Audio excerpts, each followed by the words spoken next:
It is Tuesday, May 19th in the United States and Canada. The conference finals in the NHL are set, and this is a show called What Chaos from the Sports Interaction Studios in Boston, Massachusetts. My name is David Bean. I sit beside Pete Blackburn, and holding it down in the city of hotels is our beloved, our favorite, the real heartbeat of the show, I would say, Sean DePaz. Good morning, Sean. Already not liking the energy that's being brought, but that's fine. You probably like worse that you fucking lost then. Does that make you happier? No, it certainly does not. I don't know that anything makes me happy right now. But hey, that's the way she goes, I suppose. You're the last of us to be sucked off. At least you have that in your belt. No, not true. Yeah. Pete's a Canadiens fan.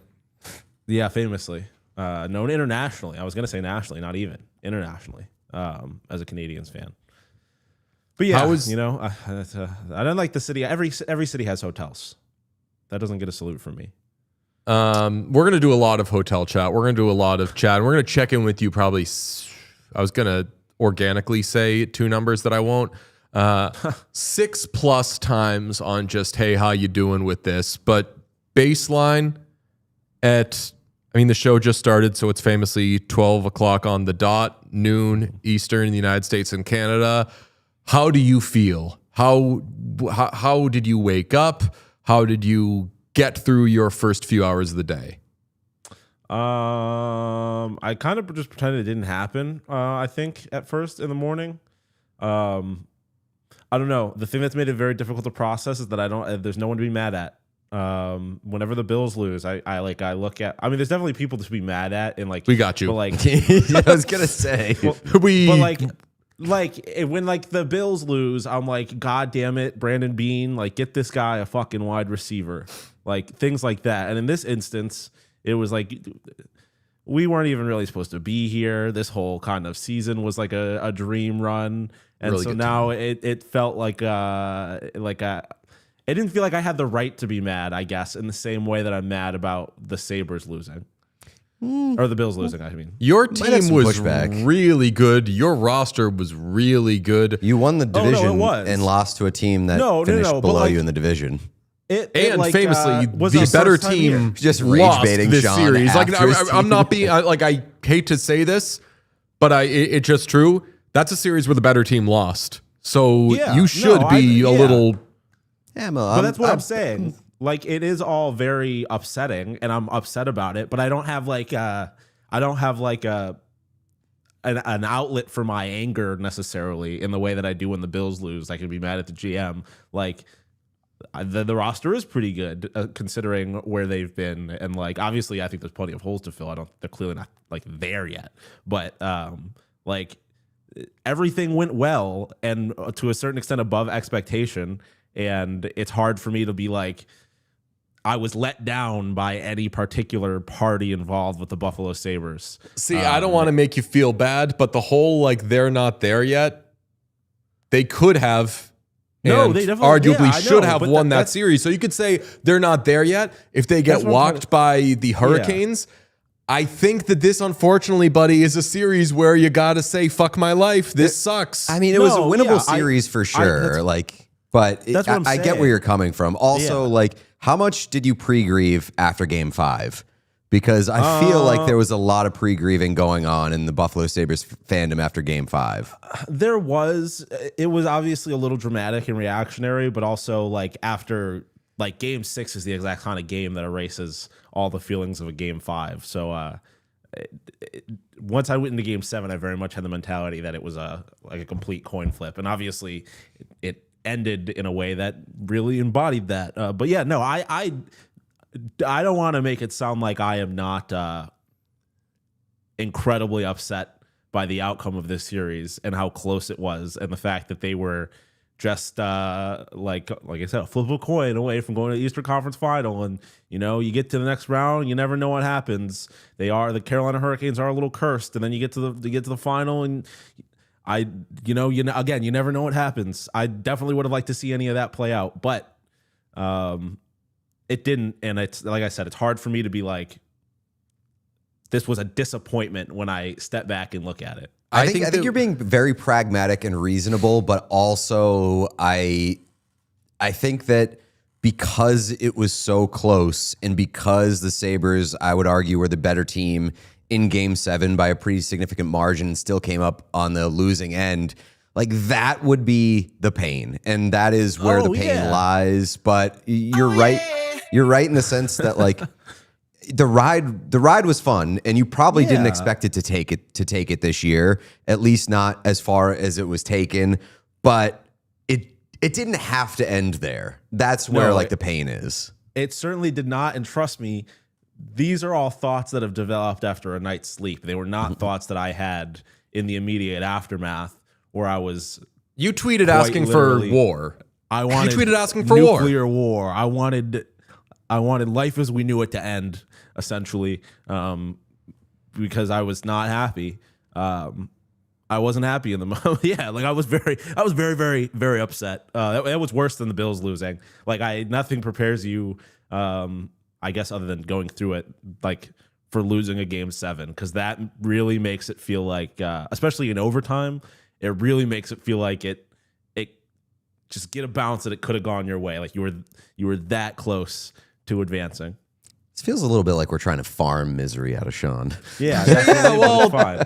It's just weird. This show is just in a fucking weird place, man. This is the first time that one of our teams hasn't made a deep run, and our only hope at a team making a deep run is you leaning into your Habs fandom, and then like the Habs go all the way, and we're like, oh, we're so happy for Pete. This feels shitty, man. I mean, this is ridiculous. I'm not a Habs fan, and I wasn't even rooting for the Habs in that series. No, I'm not going to be like, wahoo, or asking you to feel good for me if the Habs go on a run and make it to the Cup final. I'm more confused by your Habs fandom than I think you are by your Habs fandom, which that makes it a me problem. But I like the Canadiens are a fun team. They're comeback kings. They win in fucking weird, chaotic ways. That's where my fandom lies. Like, I just like the product and like how chaotic and ridiculous it can be at times. And I like a lot of their individual players. Like, it's not that confusing. So I think you should be able to wear the jersey then. No. I have Bruins DNA. Okay.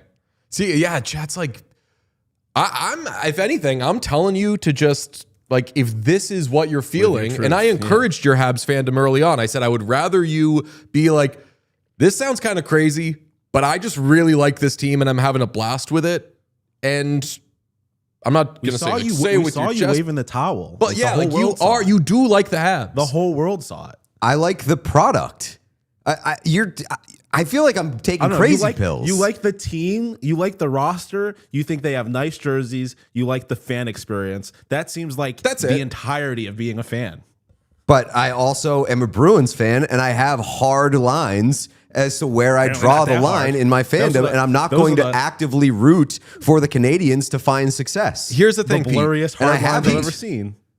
You're not fucking the Habs, but you are having long phone conversations with them. And if I'm the Bruins, I'm angrier about that than I am the whole, like, you shouldn't be mad I fucked her, you should be mad I had a laugh with her kind of thing. I'm a hockey fan. Sorry that I enjoy a fun hockey team. Couldn't be I'm us. Not going to root for them. Not me and Sean, buddy. No, I'm going to be miserable over here.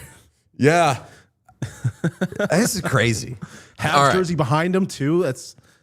I'm sorry. I didn't mean to make you feel uncomfortable with that. As I said at the beginning of that, the closest thing that we have to one of our teams doing anything, though, is they're not my team. Pete has.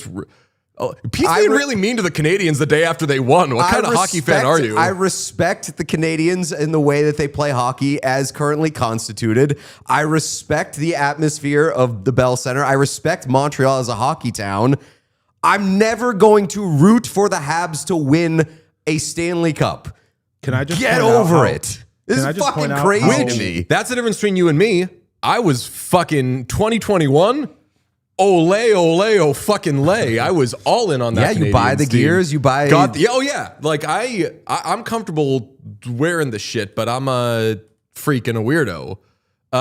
Catherine says that she's going through the same thing with the Canadiens that you're going. She's going through the same thing with the Victoire that you're going through with the Canadiens.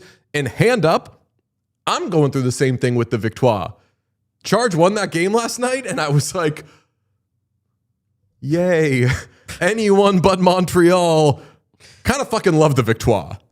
That's more okay, because like if you feel a resistance to the victoire, like what's the resistance to the victoire?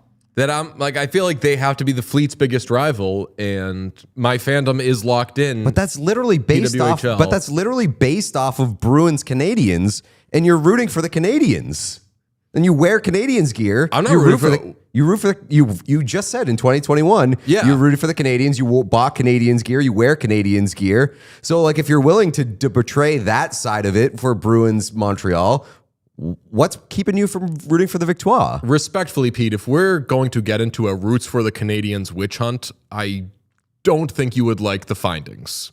But it's I mean, but like I've drawn a line to where I won't go past, and I'm not going past that. You've already gone past it for Bruins or for Montreal, Boston, and now you're stepping back over the line and saying I can't cross this line. Yeah, and my defense will be the same. And I didn't feel bad about rooting for the Canadiens in 2021. That was fucking ridiculous. The Canadiens, who I believe were, who was even the coach? That was St. Louis the coach yet? No, I think they were on. I think Claude was that when Claude was Dominic sick? Ducharme. I think it might have been. But they were on like a backup coach. They were like, that was just like, I think they played the Penguins and beat the, I might be confusing the years, but feel what you feel, do what you love. I really do not mean to fuck with you on the whole Canadiens I did not fandom expect thing. for me to be the most upset person in the first 15 minutes of this podcast. Can we point out how much better I handled getting absolutely rage baited to start this show? Well, because you should have been expecting at least a little bit of walking into the lion's den. I don't know how suddenly it's become an issue that like I've been respecting the Habs. Being a Canadiens fan for several days at this point. Yeah, that's say again. Oh, so we've been talking about you being a Canadiens fan for several days at this point, ever since we got the video evidence of you supporting. But I thought that was like a playful, like Pete's opposing Sean thing, so I was playing along with it. Now that you've been removed from the playoff picture, I'm not going to stand for both of you guys being like, Habs fan. Listen, Pete, I mean, if I don't have this, I have no interest in the rest. I don't want to. That's another like major takeaway from last night is I don't want to do this anymore. I'm done with hockey, I think, for the rest of the season. Nice. So I need something to draw me in, and you being a Canadiens fan does it for me. Yeah, and after can we talk about our post-game Eastern Conference final discussion that we had last night? Yeah.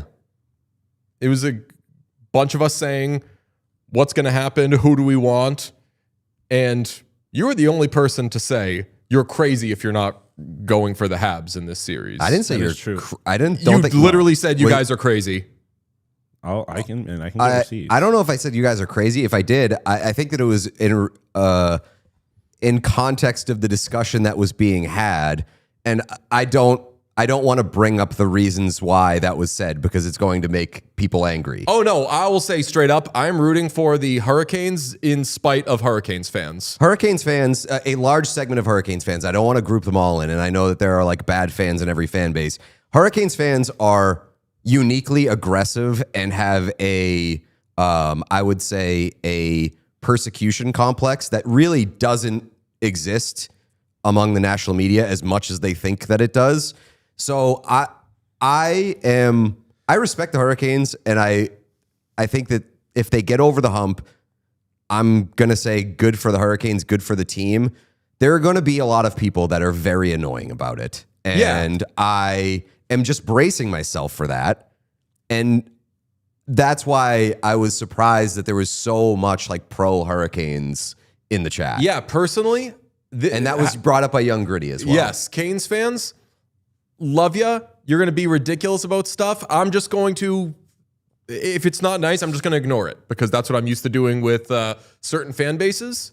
The good ones, I love ya, I see ya. The other ones, whatever, do your own thing. Like if Hurricanes fans are being ridiculous, being like, no, now they're talking about the Hurricanes. But don't care, not hearing it, not thinking about it. Might as well be World's talk. Just going right over my head. I'm completely ignoring it. I'm rooting for the Hurricanes, and I do like and support the Habs, and they're great and everything, but I'm rooting for the Hurricanes because they've got a lot of guys on that team that I want to see win. Taylor Hall, this could be his year. Seth Jarvis, we obviously love. And they've put in the work. Like, the sweat equity is way more there with them than anybody else. And case-by-case basis, teams that keep, like, trying to kick the football and falling on their ass, sometimes it's funny. For me, I don't laugh every time the Hurricanes make it to the conference final and crash and burn. I think that they're due, and the Canadiens, as is evidenced by the fact that they have won 2 straight Game 7s they should have lost, they're going to be around. They're going to be here for a while. I still want to see the Hurricanes rewarded for the swing they took with Mikko Rantanen. That's a ballsy thing that, on paper, they should not have done, and they said, fuck it, what if it works out? What if it still kind of works out? Logan Stankoven can be a dog there. So right now, like, my vibes lean in favor of the Hurricanes until I watch a couple of their games and I'm like, God, these fucking guys are boring. So here's why I'm kind of Canes down on the opposite end of the Habs thing.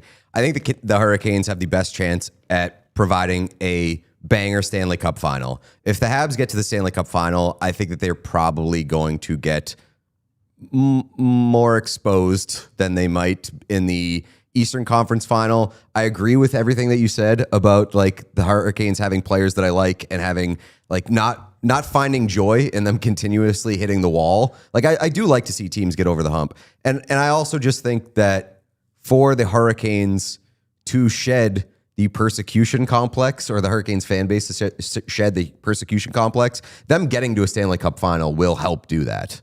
So this is good for us. If they get to the Cup final, we all win. I suppose. Yeah. I do want you rooting for that, and I feel bad that I fucked with you to a degree where you're like, dude, don't fucking call me a Canadiens fan. I'm not a Canadiens fan. But as Sean's kind of saying, I might kind of need you being a Canadiens fan. This is uncharted territory, brother. We are in the conference final, and there's no one to support. There is no, hey, let's get this one for DJ. Not that I think you guys were thinking that, but you were good friends and you had fun with me during the Oilers stuff. Sabres stuff, one of us was right there with you, Sean, supporting you all the way. This, I don't know. I think the best we can do is I kind of pull for the Hurricanes. Sean, you better wear that fucking Rantanen jersey all the time. Oh. And Pete kind of pulls for the Canadiens. But don't do anything you don't want to do. Rule number 1 of this show is be yourself, even if it pisses people off in a non-problematic way. I will point out, we had this discussion last night as well. I'm financially invested in the Canadiens. I mean, 1 for 1 on my futures this year. We're not going to fuck with your money. Thank you. I'm upper middle class. I need to stay that way. I mean, February put money on the Hurricanes, or the Canadiens, to win the East. The Montreal Hurricanes. There they go again. Can I a little bit of credit, please? Yeah. I believed in this team in the middle of the regular season. Or some could say you were biased, but biased to my fandom. Fan. Yeah. I bet on the Oilers one time. First off, I am and have been an Avs guy for years, as far as not having anybody to root for. People know this. And while I was being somewhat facetious when I said I am done with hockey and I don't care about it anymore, I do kind of feel that way about the Eastern Conference, because to me, and I respect the Carolina Hurricanes, it feels very much like a formality. Like, I still do think the Avs are undeniable. I think we're all are we all Avs down? Like think the Avs are going to win the cup, or just like want to see it. I think of the 4 remaining teams, they're my clear cut number 1. I mean, I think they're the best team, and I think they're going to win the cup. I think my pick right now is the my kid. Oh no, my God! My kid, guys, quit freaking out! I kid. Oh my God, Canes. But I think that I'm locking in right now to being Canes down, and again, Canes haven't played hockey in like 4 years. We don't know what that looks like. If memory serves, sometimes it's really boring. I'm going to watch a couple of Canes games and be like, hey, this is what I locked into. Okay. I will say the Canes have the most like silver lining redeeming qualities of the other 3 teams. Like Taylor Hall winning, I think, would be awesome. Stankoven winning would be awesome. I don't even fucking Freddie Anderson winning would be awesome. Like, I don't know. Broad winning. Like, there's a lot of guys that I think it would be cool to see win, but I'm still Avs down in the worst way possible. Okay, Pete, the most important question that's yet to be asked. What's on the show 26 today? Minutes into the show. What's on the show today? Today on the show. What's on the show? What's on the show? Check on your producers. We've done that. Check on your co-host because sometimes they crash out unexpectedly. Maggie May? No, but Maggie May? Maggie May. Very good. Okay. Maggie is French for magic. Oh. And the Canadiens are just magic in May. They've got some sort of magic. I said yesterday, Canadiens are the team that you wish your team was, which is the team that can win games by being the better team. And more importantly, the team that is clearly the worst team and fucking wins anyway. That's the team that you want. They're magic. And famously, Rod Stewart has a song called Maggie May. That's why bang. So I do know that. My mom was a big Rod Stewart fan. Really? Oh, yeah. No Huge cap? Rod Stewart fan. You know my Rod Stewart story? My parents got me a CD because he, in his live album, Unplugged and Seated, he does the song Having a Party, you know? So, Mr. DJ. You know that song? No. Keep those records playing. So they bought that CD because they were like, hey, Mr. DJ, and they put it on. And I just listened to all the other songs on the album instead. So at like 6 years old, they had a fucking Rod Stewart fan on their hands. And that Did they also buy you the Lil Wayne album with he was still working Go on it. DJ? He was still working. Oh my God. Halls of high school, I would walk by my classmates, get a Go DJ. And I do That's my DJ. That's my DJ. Nice. Yeah. Shout out Rod Stewart and Lil Wayne. Lil Wayne, just bangers on bangers. They on should bangers. collab. One of the greatest of all time. Yeah. Rod Stewart and Lil Wayne. Yeah. Incredible. We're going to do some hotel chat. And then finally, let's bring it on home with hurricane season. They're still a hockey team. I thought You might have forgot hurricane about season was over. I saw Tomboy Max was like, Pete respects hurricanes. He is in support of destroying coastal towns. Oh, Tomboy Max is so... Climate change is a hoax, Pete said. Climate change is a hoax, and go Habs go, he said in a like back to back, right before the show started. Oh, man. I'm crying. I thought hurricane season was over. Let's begin with, how about the Montreal Canadiens eliminating the Buffalo Sabres in Game 7? This, it hurts, and I know it hurts for you, Sean, but I think it hurts for everyone that this series is over. Mm-hmm. That's corny as hell, but that's just coming from here. I watched every one of those games. I mean, I watch famously have to for work. We watch all of these games, but damn if this series didn't feel like the it'd be crazy biggest if you event. came in today and you were like, I didn't watch all that.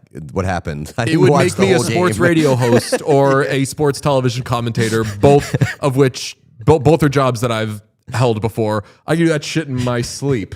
Yeah, but like the one hockey game on and she's coming in and be like, didn't catch the whole thing, but what I saw was pretty good. I'll tell you what, that overtime sounds a little late. I thought there would be 5 minutes of it, but so did Rasmus Dahlin. Tough. Oof. Big bummer that the series is over, but it was excellent. Before we get into the X's and O's, we're not going to do X's and O's. I do just want to pour one out for this series because I said to you off the show yesterday, this is my favorite series that didn't involve like my team that I can think of in a long time. Do you remember my response? You said every good series doesn't involve my team. Yeah. All of my Sean, favorite probably. all of my favorite series are the ones that don't involve my team. And yeah, I mean, asked the question yesterday, did this series ruin or save the second round? I'm very willing to say today that series saved the second round. Brother, we had Jack Quinn talk on First Take. No way. Granted, neither of the participants in the conversation knew who Jack Quinn was. Jack Quinn was, yeah, absolutely not. But we had Jack Quinn talk on First Take. God bless this series. God bless the Canadiens for being so incredibly magic. Very good, but mostly magic. I think the magic is what draws me to them more than it is how good they are. But they're like awesome. They're like 90% good, 10% magic, and then 10 the 10% is pretty prominent. 10 is a huge percent of to have of magic. They say like your body is 90% water and the other 10% is magic. Yes, that's like what the Canadiens are, except they're a team and they dress cool as hell. I had a weird feeling last night, actively while watching the game in overtime. I was like, it's the lamest way I've ever heard someone say in overtime. In overtime. In overtime. I was just like, I don't want to see either one of these teams lose. And that is I feel like that's a very rare feeling to have while watching a game as a neutral person. And yes, I'm a neutral One person. could argue it was because I was going to say you especially didn't want to see one of the teams lose. I really did not want to see either one of those teams lose. And that is a rare feeling for me, at least. I mean, I wanted a team to win, and my apartment was pretty upset when that game ended. A lot of it was because of the lead up to it. A lot of it was because of the goal that was allowed.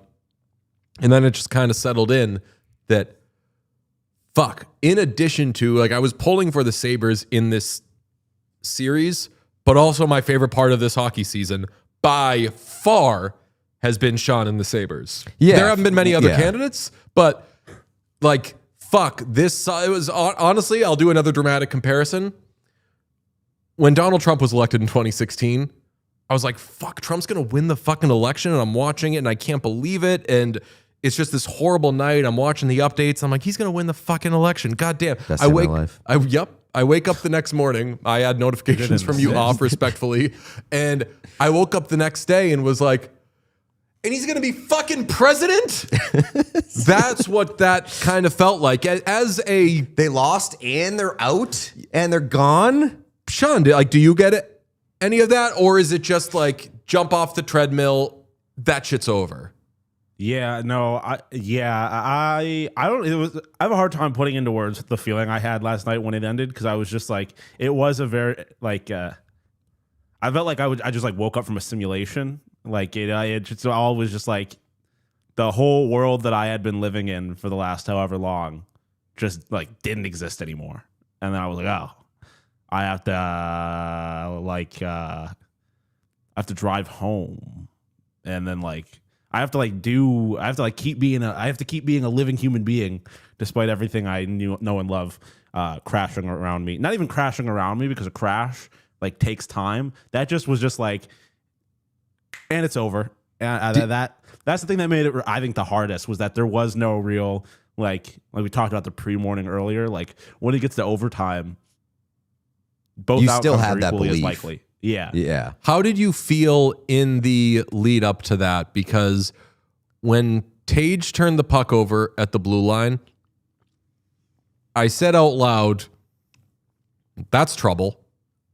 Very confusing, that play. And then as it unfolds, you're like, oh, okay, well, it's just a shot off the rush. He's going to make the save. Did you have any sense of, oh God, here we go? Because I did at the beginning of the play.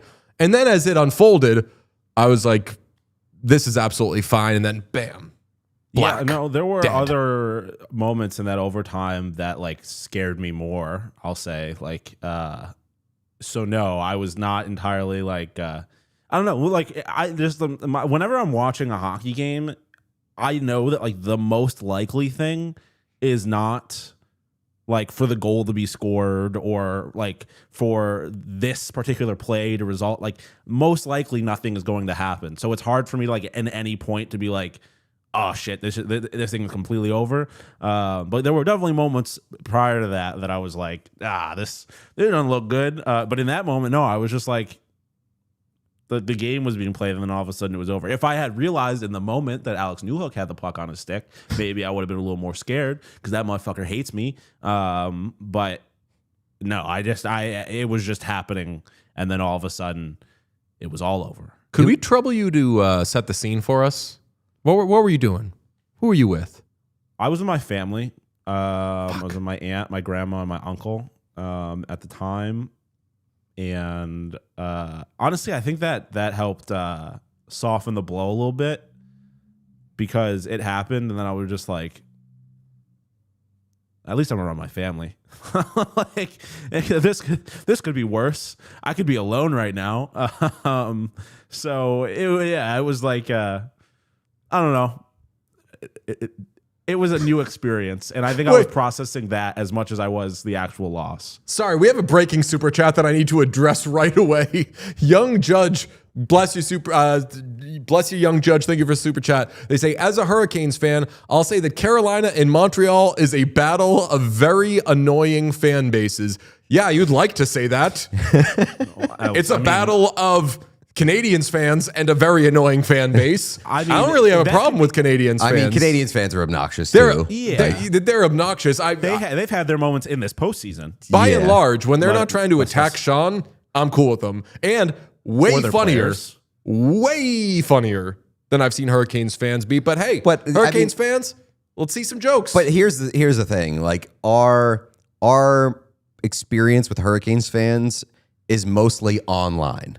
And I think that our good stuff is with Canadiens fans IRL. Correct. And I've spent times with Hurricanes fans at Lenovo, and it's a fun fan base. Like, they have fun. The tailgates are great. Like, I'm not going to say, like, I'm trying not to put all Hurricanes fans. Correct. I'm trying not to put the entire Canes fan base into a bucket based off of what I get in my mentions, because that's such bad behavior on a podcaster's part. So I'm glad that at least some Canes fans recognize what we're talking about here. Yeah. The Sabres and Canadiens thing is interesting because this series was, like, obviously 7 games and it was close, but like it was such a game of runs the entire series. The games weren't close. Right. Like it was such a game of runs. And then you get to overtime, and it felt like both teams were in a pretty solid position to win there. Obviously, the Sabres had been the better team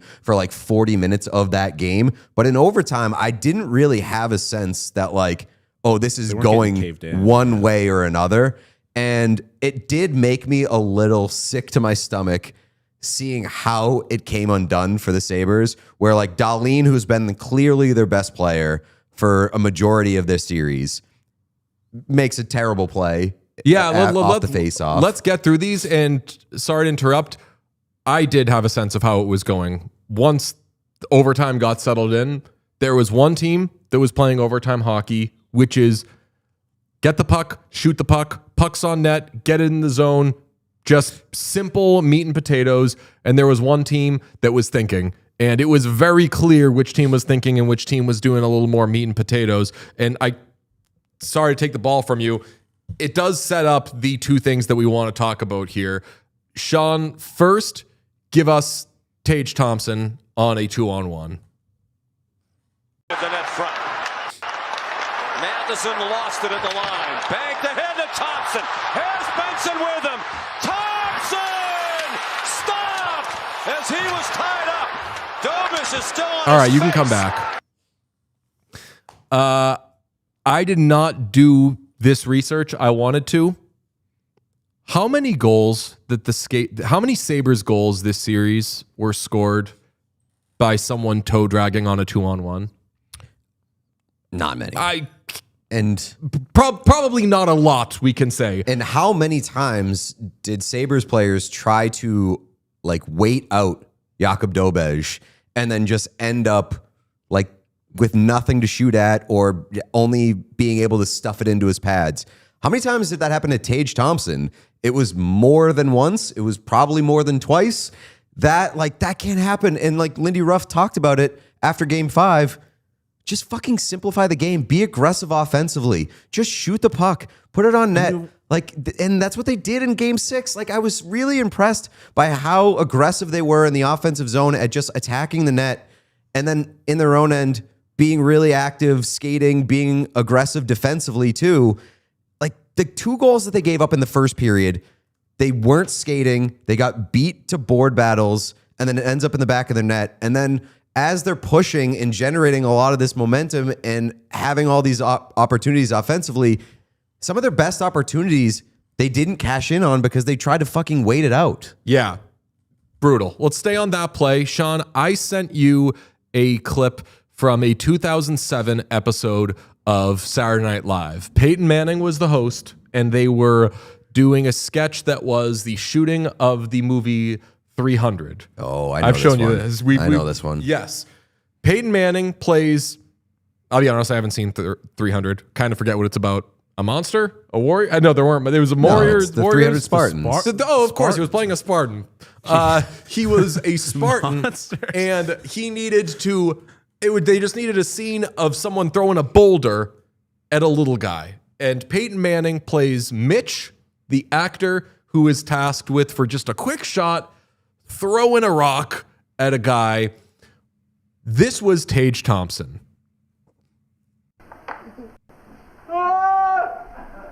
Action!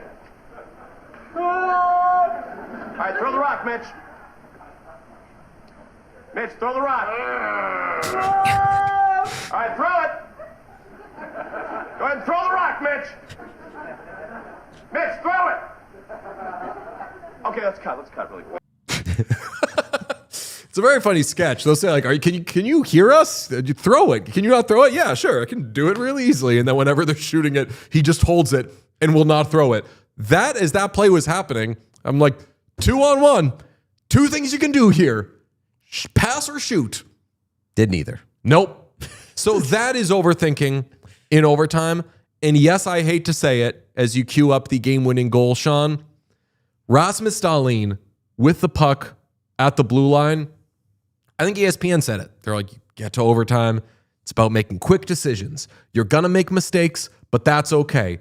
If you are timid, that's where you're going to make costly mistakes.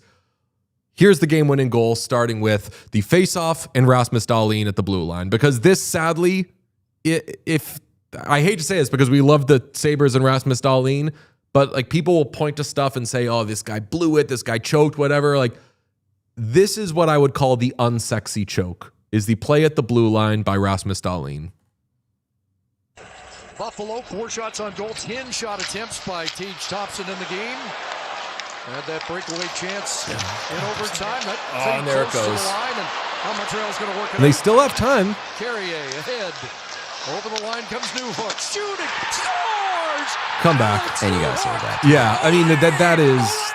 I had some people in my mentions. Apparently, there was some angle that I didn't see of it. They were like, no, it was a tough goal to stop for me. Yes. Very tough goal to stop. And they said, like, oh, like it wavered a little bit. I say it all the time.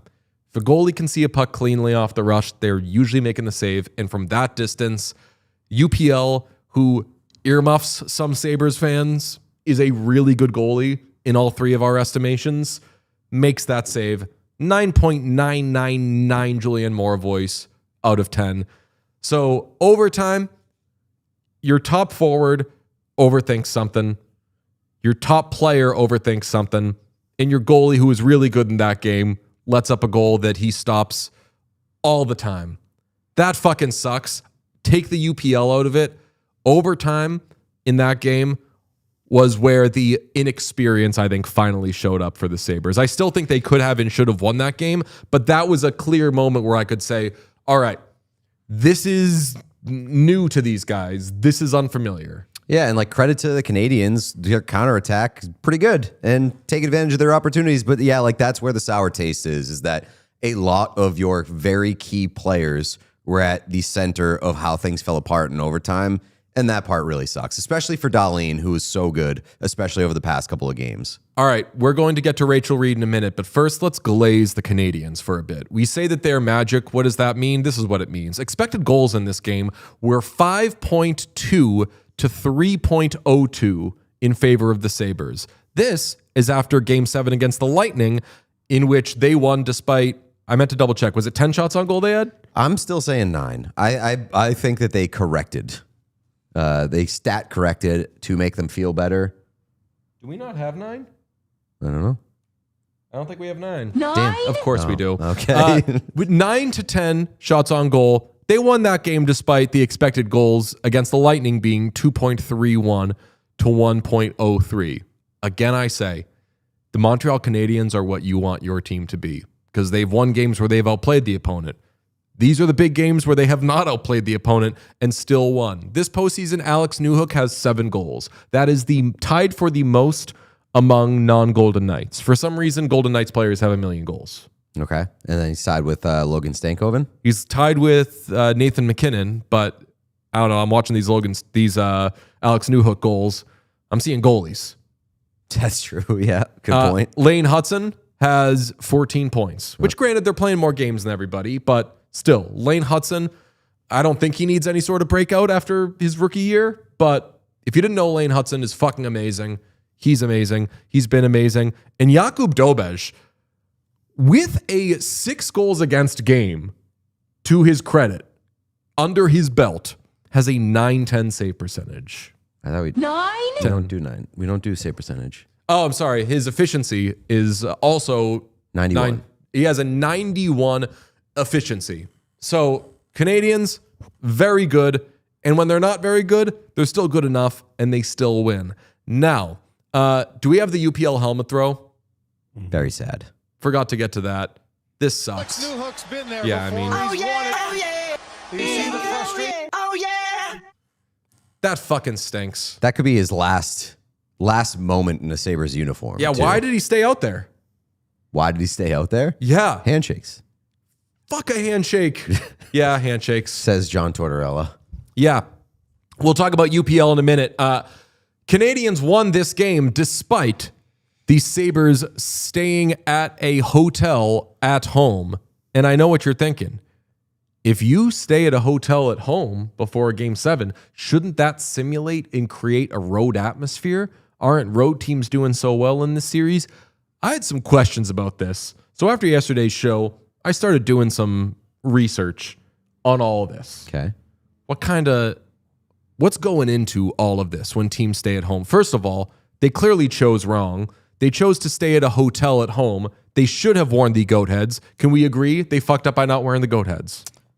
I think it was a big letdown that they, after all that talk, they did not wear the goat heads. After all that talk by us, none of it from them, they didn't wear the goat heads. I mean, Shame Lindy on wore you. the goat head in the pre-game or whatever it was, morning skate. I don't think they skated, but like Lindy in the media availability wore goat heads, and then our friends, was it the Charging Buffalo, that went out there and did the research and was like, he's never worn the goat head stuff without the team wearing the goat head stuff. Okay, so yesterday I posted the misery carousel of Sean, which, Sean, how'd we do? Did you like that? Was that good?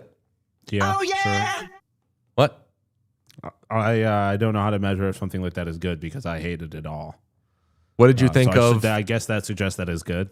What did you think of Touch to reach the Eastern Conference Final? I was pretty proud of that one. Yeah, the people like that one.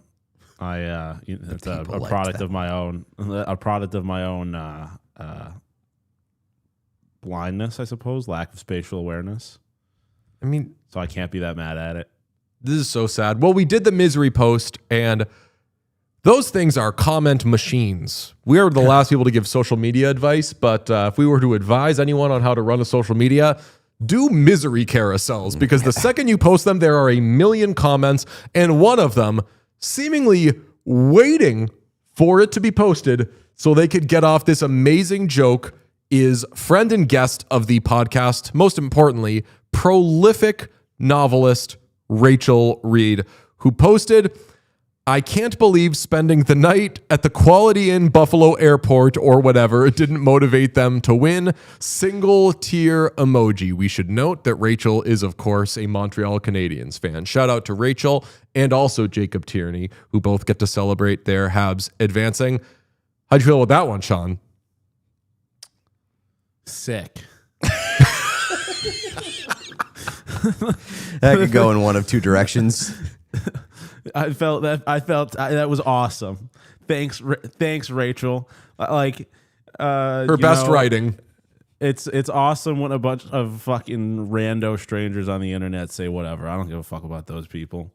You calling Rachel Reed a rando stranger? No, that's not. I'm saying the opposite. Rachel Reed is somebody that's actually demanded my respect, and she's gonna do that shit to me.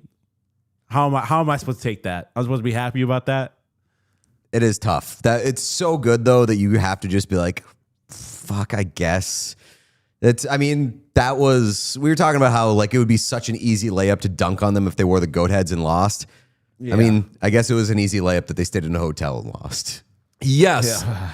Now, as I said, after the show yesterday, wheels started turning about this hotel business because Sabres are not the first team to do this, where going home in Game 7, they say, let's stay in a hotel. Let's try to create a road atmosphere. Let's block off distractions. Sean, do you have a Canadian stat that I gave you? Yeah, the Lightning did this too last round. The Canadiens are 2-0 this postseason when the opponent stays at a hotel at home for Game 7. So they should have learned from that. Hand up, so should we have. I did not consider yesterday that the Lightning had done that. But both of the Canadiens' opponents have said, I know what to do. I'll stay at a hotel for Game 7, and then we will win the game. It got me thinking about other teams that have done this. Now, I have findings of my research, which was literally me this morning, just going through my own memory, remembering teams that have done this. Now, I know I talked to Greg Wyshynski this morning, and he was like, don't forget, in 1995, the Devils did it whole way through the playoffs. They won the Stanley Cup that year. Mm-hmm. I'll say post-lockout. I'll say more recently. Really just going with the ones that I know for sure happened the last few years. Sean, give me this full screen, please. It will say home team staying at a hotel for Game 7, and then there's a note there, recent memory incomplete. All right, these are the ones that I remember. 2 this year, you had the Sabres, lost second round. Lightning lost first round. Then in 2024, you had the Bruins in a Game 7 stay at home in the first round, or stay at a hotel at home in the first round. They won, but that was against the Maple Leafs. Yeah, and it's Game 7, so like, that doesn't count. So generally, what do you mean it's Game 7? Like Leafs don't win Game 7s. Leafs don't win against the Bruins. Yeah, neither one. So the findings there, the hotel thing might be a waste of money. I also asked around, how many people are actually staying in these hotels? When they're simulating the, hey, let's pretend it's on the road, what are they doing? I talked to people from a couple of teams. Typically, the traveling party, the number of people that stays at a hotel with the team is around 50. That is players, coaches, trainers, equipment staff, et cetera, et cetera. However, when teams do the simulation and get a hotel at home, they're cutting that in half. They're just doing the players. And what they'll do is they'll have like players at the hotel, and then let me see, people like equipment guys get up so early that they won't have them stay at the team hotel. Coaches also are going to get up really early, so they'll just sleep in their own beds. It's a smaller group, so when they simulate being on the road when they're at home, they're just doing a fucking like sleepover with essentially the players and maybe a few other people. What a fucking waste of money that is. If you're going to simulate it, simulate it. Everybody, have it so you run into the nutritionist or whatever in the morning. Make them wear VR goggles and set the scene for Montreal. Like Google Street Maps, Montreal, they're just walking around with the Oculus. Yeah. And just walking into like street signs and stuff. Simulate the whole thing. I mean, I know it sounds like an insane waste of money to get a hotel when you are at home, but I think it is a bigger waste of money to half-ass getting a hotel when you're at home. If you do the get all 50 people there, maybe we could at least have like the error analysis and the margin for error with determining whether this is effective is so fucking high because they're not actually simulating what it's like. Also, don't do it at home. Just stay in Montreal. Helicopter in. Commute the morning of. You say wasting money. I say stimulating the economy. It does stimulate the economy. It does not win you anything. Doesn't work. It does not. Didn't work. Have you considered that the Sabres may have fucked up by winning Game 6? Suppose they couldn't have lost Game 7 had they lost Game 6. And, I mean, if you really wanted to fuck with the Canadiens' mojo, they always win after losing. They literally always win after losing. I think they're like 12-0 going back to the regular season after a loss. Should have just lost Game 6, and that would have completely sewered them. Sure, What if? Yeah, I suppose that's true. I saw people are doing like sleep in your own bed chat, whatever. If someone suggested this and I caught it out of the corner of my eye and it's in the recesses of my brain, then credit to you. What if you just did a reverse of it, where have your families and kids stay in a hotel. Get the house to yourself. Yeah, order a pizza. They should have just had They should have just got like a big Airbnb and had the whole Buffalo house. Why don't they just stay at the arena? Just slumber party. Bunk up at the arena. Wake up, you're ready to go. You're already there. Sleep in the office. Yeah. I mean, I feel like for this Sabres team, there's obviously a line because you can't be like completely exhausted and hungover. But I could see like if you told me that this team was up until 3 a.m. the morning before having like a knee hockey tournament, I'd be like, I would bet my entire net worth on the Buffalo Sabres to win that hockey game. Okay, let's do a little Sabres postmortem. Alex Tuch had 0 points all series. Finally. Is that right? Did he not end up having I mean, he didn't last night. So that would be. I don't think so. 0 points. No. Minus 9? Minus 9. 9? 9. We do have our friends at AFP Analytics who do the amazing contract projections. If you saw our Fixing the Oilers video, you know that there was a lot of AFP Analytics projections used there. They nail these contracts. I mean, every now and then there will be a lot, not a lot, but like it's not 100%, but it is so much closer to you or your friend's guess as to what a player's contract is going to be. A lot of times it comes in right around there. So Alex Tuch, a free agent, the updated contract projection for him is 7 years times $10.1 million. And again, you shouldn't base everything with what you see on Twitter, but a lot of Sabres fans saying, buddy, go play in China. How do you feel, Sean? I'm not going to banish him to China, but I might banish him to like the state of Washington, something like that. Get ready to learn Krakenese. So you're like off the re-sign Alex Tuch train? No, not at all. I'm off re-sign Alex Tuch for $10.1 million train. That's for damn sure. What is the highest you'll go? They have $12.9 million in cap space, by the way, and a lot of people to sign. Yeah, like I think if it's higher than 9, I start getting real uncomfortable with it. Yeah, I don't know. Like I'd love to see it start with an 8. I'll say that. Like I want him to get his money and everything, but A, obviously went completely ghost in the biggest moment of your career, and B, a little bit of a hometown discount type of thing, especially considering all the players that they have to sign that hopefully Alex Tuch loves and views as important to the future of this team. $10 million is a lot of money for a guy that just coming off that series, especially in the context of this team. Yeah, and let me see. If he made $10 million, he would be their second highest paid player, correct? Rasmus Dahlin makes 11. Yeah, he'd be their the only $10 million player. I mean, really, no matter what, unless Power, I think, is second, right? Yeah. 8.3. So if I were him and I liked it there, and I'm not telling people what to do with their money, like go get your bag if you want it. That's what I'm saying, yeah. I would do just like max length 8 flat and maybe even like 7.95. Something to get like cash in hand, yeah. Get everyone off your case. Yes, stay a hero in your hometown. Like if you take 8 flat, they're going to look at it and you're not going to be facing a shitload of pressure from day one.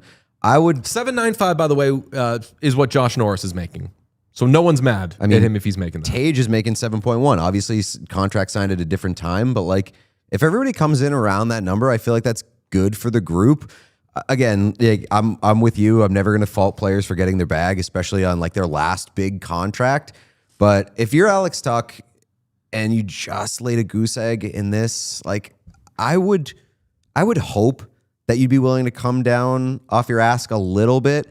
And if he was hurt, then like maybe you give him a little bit of a pass. If he wasn't hurt, you got to make up an injury. You got to make up an injury. I saw someone tweet that. Yeah. You gotta pay. What's the doctor's name from the Dr. Simpsons? Spaceman? No, the Simpsons. Dr. Nick. Dr. Nick. You got to pay Dr. Nick to really like diagnose something horrific that went wrong with your body, because that's really, really tough. You know who Dr. Spaceman is yet? No. You're not watching 30 Rock. Dr. Spaceman is the greatest fictional doctor ever. His actual name is Dr. Spaceman, but it's spelled Spaceman. Okay. And Tracy's saying, I need Dr. Spaceman. I need Dr. Spaceman. And they're like, Tracy, there's no such thing as Dr. Spaceman. Turns out, absolutely. His name is Dr. Spaceman, played by Chris Parnell. Very good stuff. Now, yeah? Before we get to the goalies, I do want to mention, I know that a lot of things went wrong for the Sabres at the trade deadline, like the Parayko of it all, really tough. The corresponding move, or I guess the follow-up move to counteract the Parayko denial, they're going to be sick to their stomachs all summer over that. I mean, Isaac Roseyan, Jacob Bryson, a second-round pick, a fourth-round pick, and a seventh-round pick for Logan Stanley, Luke Shen, and Tanner Pearson is a horrific trade in hindsight. And like, it wasn't a very good trade when in the moment. In the moment. Wasn't a very good trade to begin with, but like Stanley, Shen, and Pearson did not play in Game 7. Yeah. Like, I don't even really care about the what they gave up there. Like, I don't think any of those guys were necessarily a part of, like, I was not a Jacob Bryson fan, and I don't know that Isak Roseyan. He played a little bit, but like, if they're able to retain everybody else, I don't know where he fits in the team. So I don't really care about it. The fact that they had a clear objective, like we got to fill that we got to fix that third D pair, fourth line center. Obviously, Carrick getting hurt early, like that didn't really help. But yeah, like they didn't address the one thing that they kind of needed to, and it clearly bit them in the ass because like they didn't play Zach Metza at all. He scored the game before, and they didn't play Zach Metza at all. I really don't understand Lindy's 5 minutes, something like that. Yeah, in Game 7. Arbor Jackeye. Arbor Jackeye played 3 minutes. Usage. So, I mean, the Habs too. Yeah, that's not Yarmo's best work for a first trade deadline. I'll say that. No, it was not. But he almost got Parayko, and that would have been fucking sick. Mm-hmm. Yeah, it would have been. Agreed to the deal. Tough the battle. You view it like a college football coach where like their first season goes poorly and you ignore it, and you're just like, you got to let them get their own people in there. Next season, when it's their program, that's when things will go real well. So we'll see. I don't know. Everything sucks. Everything hurts. Nice. Let's talk about the goalies. UPL lets in that goal, and I'll tell you what, got a lot of texts last night, and really since the whole UPL thing was brought up with our thing a couple of weeks ago or whatever, there was a lot of pushback here. There was a lot of acceptance outside of here because they do need to do something with one of their goalies. They are not going to have 3 goalies on their roster again next year. Colton Ellis is out of options. Ellis and Lyon have 1 year left on their deals. UPL is signed at $4.75 million, which I think is a good number. But if they want space to either extend Benson the way they want to or extend Tuck, whatever they're going to be doing, Kesselring needs a new contract. They're going to move one of these goalies. Lot of make it UPL I was seeing last night. I don't know if I would do that, but how do you feel about the goalie situation going forward, and what would you do?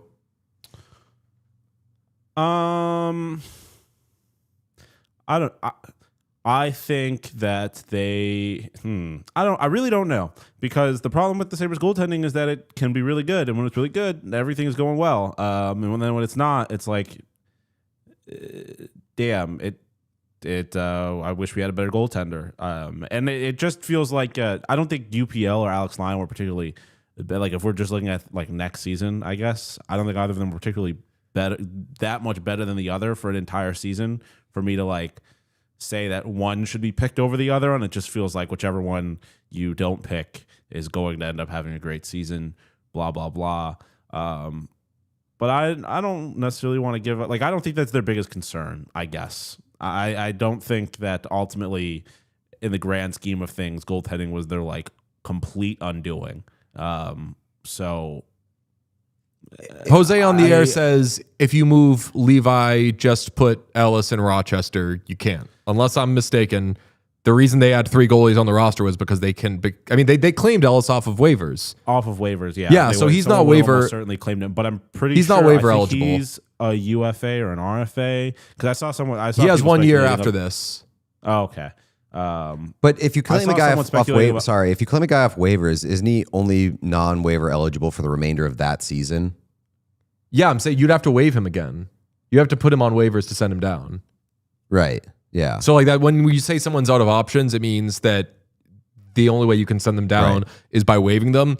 And they clearly liked him enough that they kept 3 goalies on the roster all year, or not all year, but for a lot of the year. So Levi, Merrick said last week, I think no surprise there, is going to be gone. I hope he gets a chance to do his thing somewhere. I'm not the biggest Levi fan. I'm not crazy about an undersized goalie, but hope he catches on somewhere. They're going to have to move one of these 3, though. And I think they like Ellis enough, and he's cheap enough. He's making $775K for a team that's going to be cash strapped. That's probably one you keep. So I think it comes down to Lyon and UPL. Yeah, I mean, the UPL trade, like the pushback here, at least on my end, like was the return, not just the idea of trading him. I think it was Isaac Howard for UPL. Which now if Tuck's gone, we don't. Let's not make it an Oilers thing. No. Yeah, but I'm just saying that's where the pushback was. I think that like it wasn't the main concern for the Sabres, but it was definitely a concern, and the instability is something that you might want to address. And we had a friend of the show, Daniel, suggested. Call the Jets. I mean, you got a working relationship with the Jets and trading with them. You did them a solid by overpaying for Logan Stanley and Luke Shen. Maybe, given Connor Hellebuck's situation, some of his comments, like maybe just check in on that. That would be fucking electric. I would love that. Most certainly would. That would be the coolest thing ever.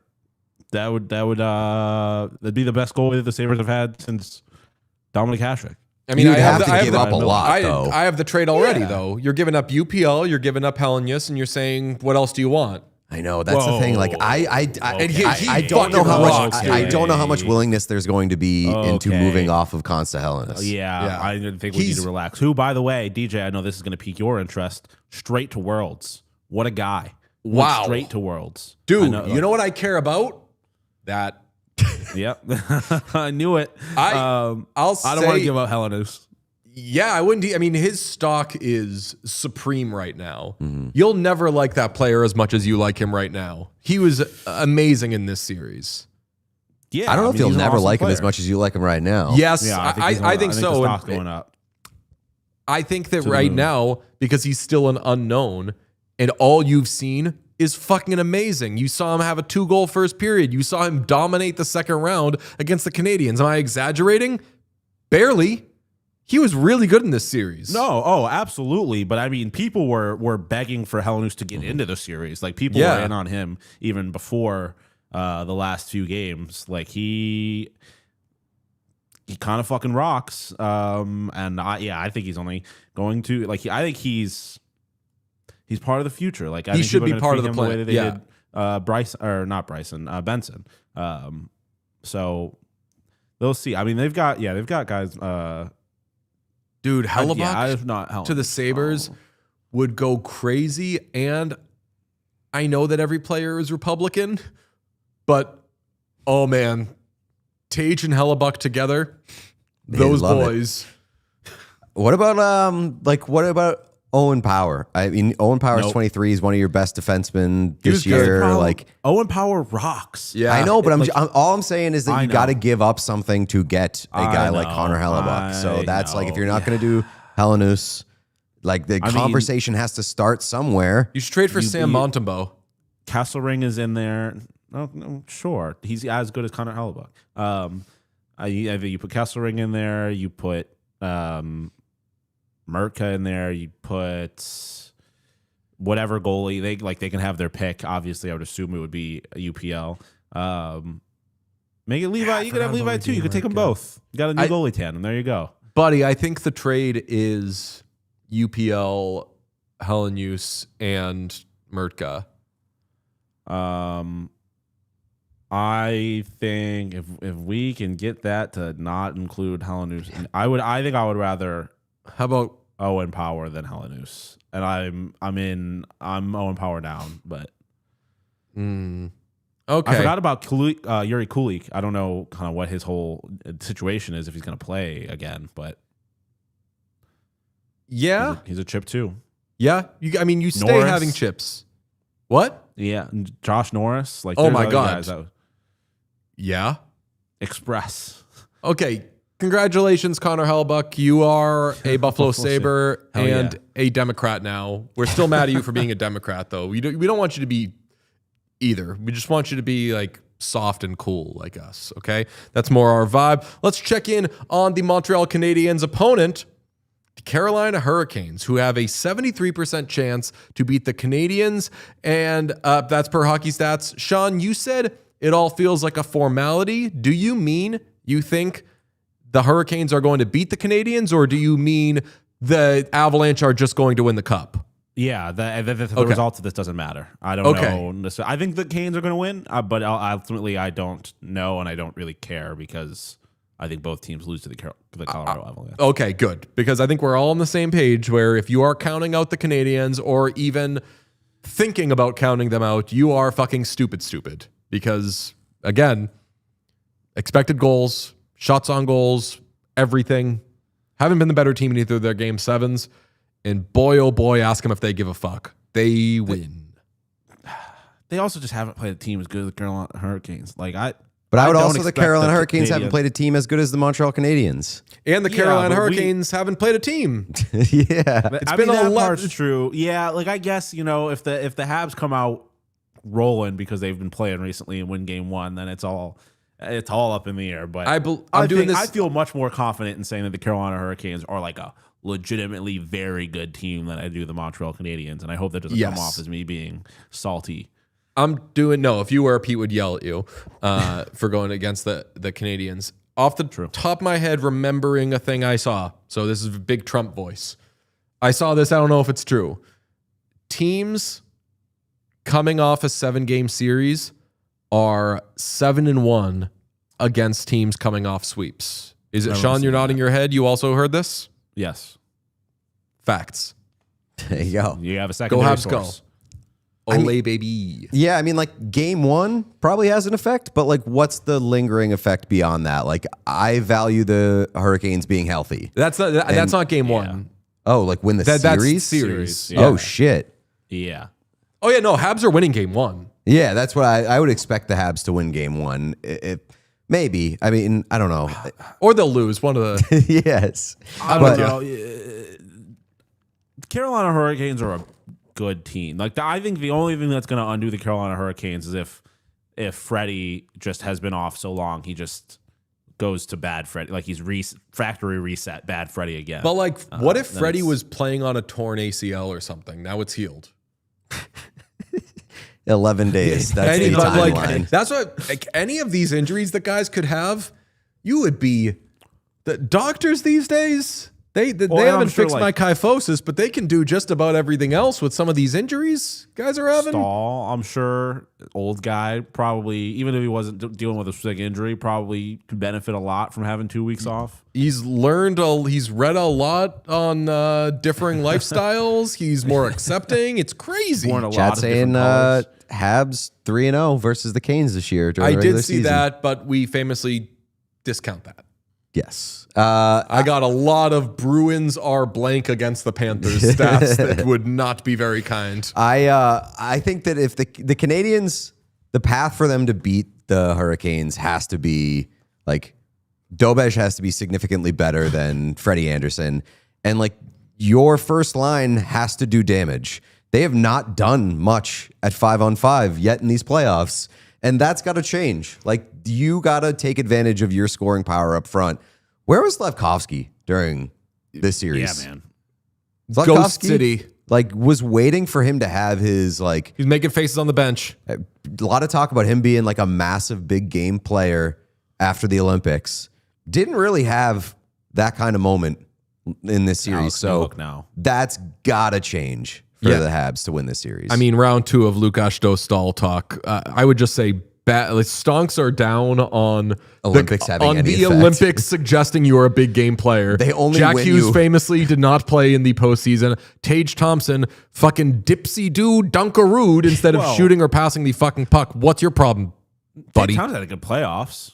Tage Thompson's second in the playoffs in points. Then why do you lose? This is big Connor McDavid, Conn Smythe chat out of Sean. He lost. Yes. Doesn't have what it takes. Yeah, Just Slavkovsky. saying, he had a good Olympics and then he had a good postseason. And he had a good postseason while we had to question every other game. Oh, Is he injured because he was bad and didn't do Tage? anything? Yeah. That part's true. That's what I was going to say earlier on that breakaway. It's like if only Tage was known for like obviously he's known for a handful of things, but if he's known for one thing above all, if only Tage Thompson was known for having a good shot. Chat he had is to take it to the net. Chad is saying that maybe Slavkovsky has a concussion. Don't do that.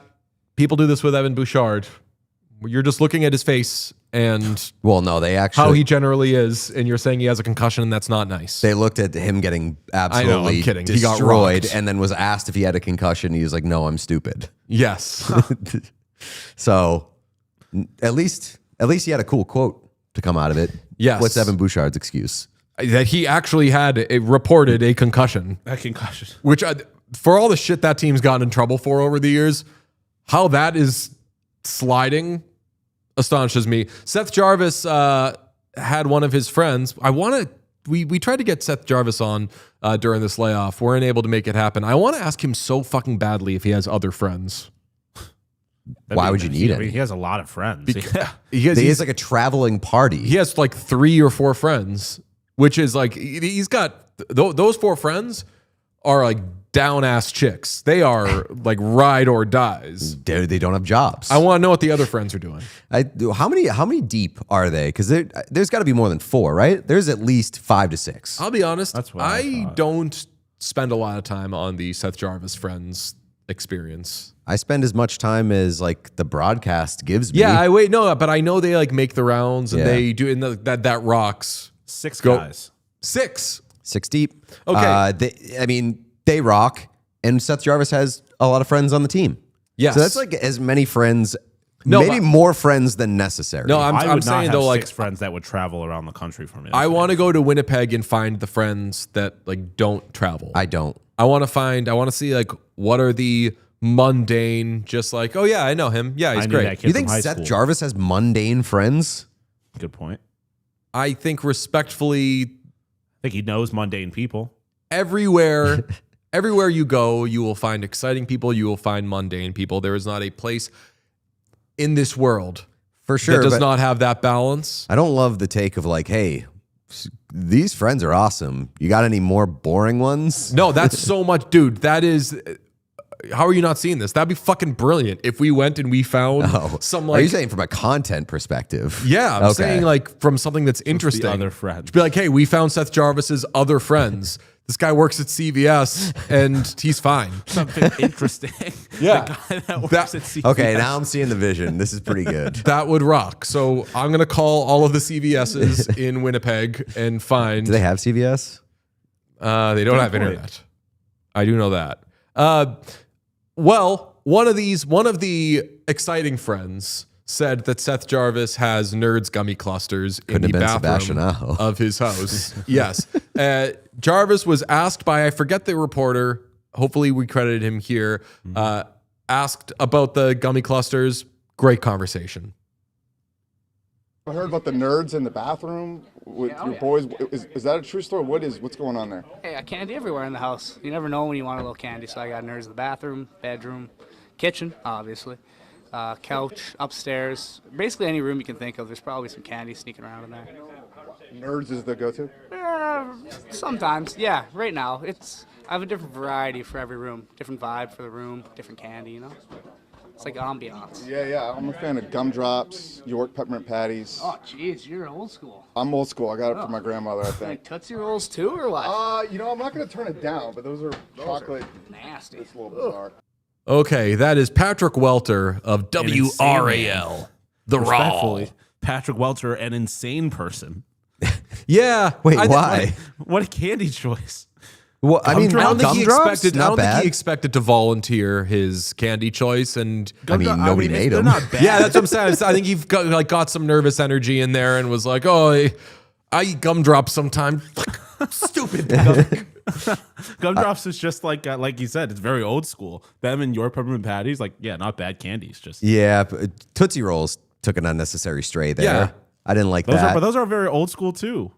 Yeah, but like he was like, I bet you like Tootsie Rolls Dude, too. like treating them like they're a second class candy. No, he's treating them like a candy that you'd find at the bottom of your great aunt's purse, which is what they are. I mean, he is coming from a position. Like Werther's. He's coming from definitely more Werther's than Tootsie Rolls, That's like but a you are great correct that grandma at this point. Tootsie's been around forever. The fucking commercials with the owl, how many licks? Tootsie Pop. That's no one Tootsie ever. Pop. I mean, that's what a whole I'm different. saying. It's the same thing. Well, yeah, saying Tootsie's it's been around forever. It's even older than that. Yeah. He's coming from a place of he's a nerd gummy clusters guy, so he gets to call other things old. Yeah. If you're talking about candy being like, oh, you have old taste in candy, I'd be like, oh, yeah, I guess I'm fucked if I have a Snickers, you freak. Like the best shit is old, but there is newer stuff like gummy clusters, like Take 5, like that shit is not Fast old. Break. Old candy sucks. Dude, Like I mean, like there Mike and is Ike's, some no time for 'em. amazing new stuff, but if you are going to call like Reese's Cups, you famously don't like chocolate or peanut I don't butter, like is that chocolate right? peanut butter. Yeah, I'm allergic to peanut butter. I don't like chocolate, so my candy takes are pretty limited. But like you don't like Snickers, right? No, chocolate. Snickers And nuts, I is possibly pound for pound the best. I don't want to get into I can't do a full ranking off the top of my head, Snickers but like, I don't view as old school though. I mean, it's it's old. Like But it's been not- around forever. It's been it around doesn't since at have least the the 60s, I would say. It doesn't have the Mike and Ike vibes. Like Snickers is still running commercials. Do you Like, know they when stayed Snickers were modern. introduced? Mister, they aren't old? I didn't say they weren't old. I said they don't feel old. Well, Like, they don't. how they're does still like a 1930 modern does vibe. 1930 feel old? They're 96 years old. That's pretty old. Yeah, I didn't say they weren't old. How old's Mike and Ike though? Or like how old are Gumdrops? Gumdrops seems like they were something invented in the fucking Yeah, dark those are ages. biblical. But gumdrops are Yeah. fucking good, man. I didn't Like, say they weren't good. I'm just saying that they are an old. Mike and candy Ike's were they have an introduced in old vibe. 1940.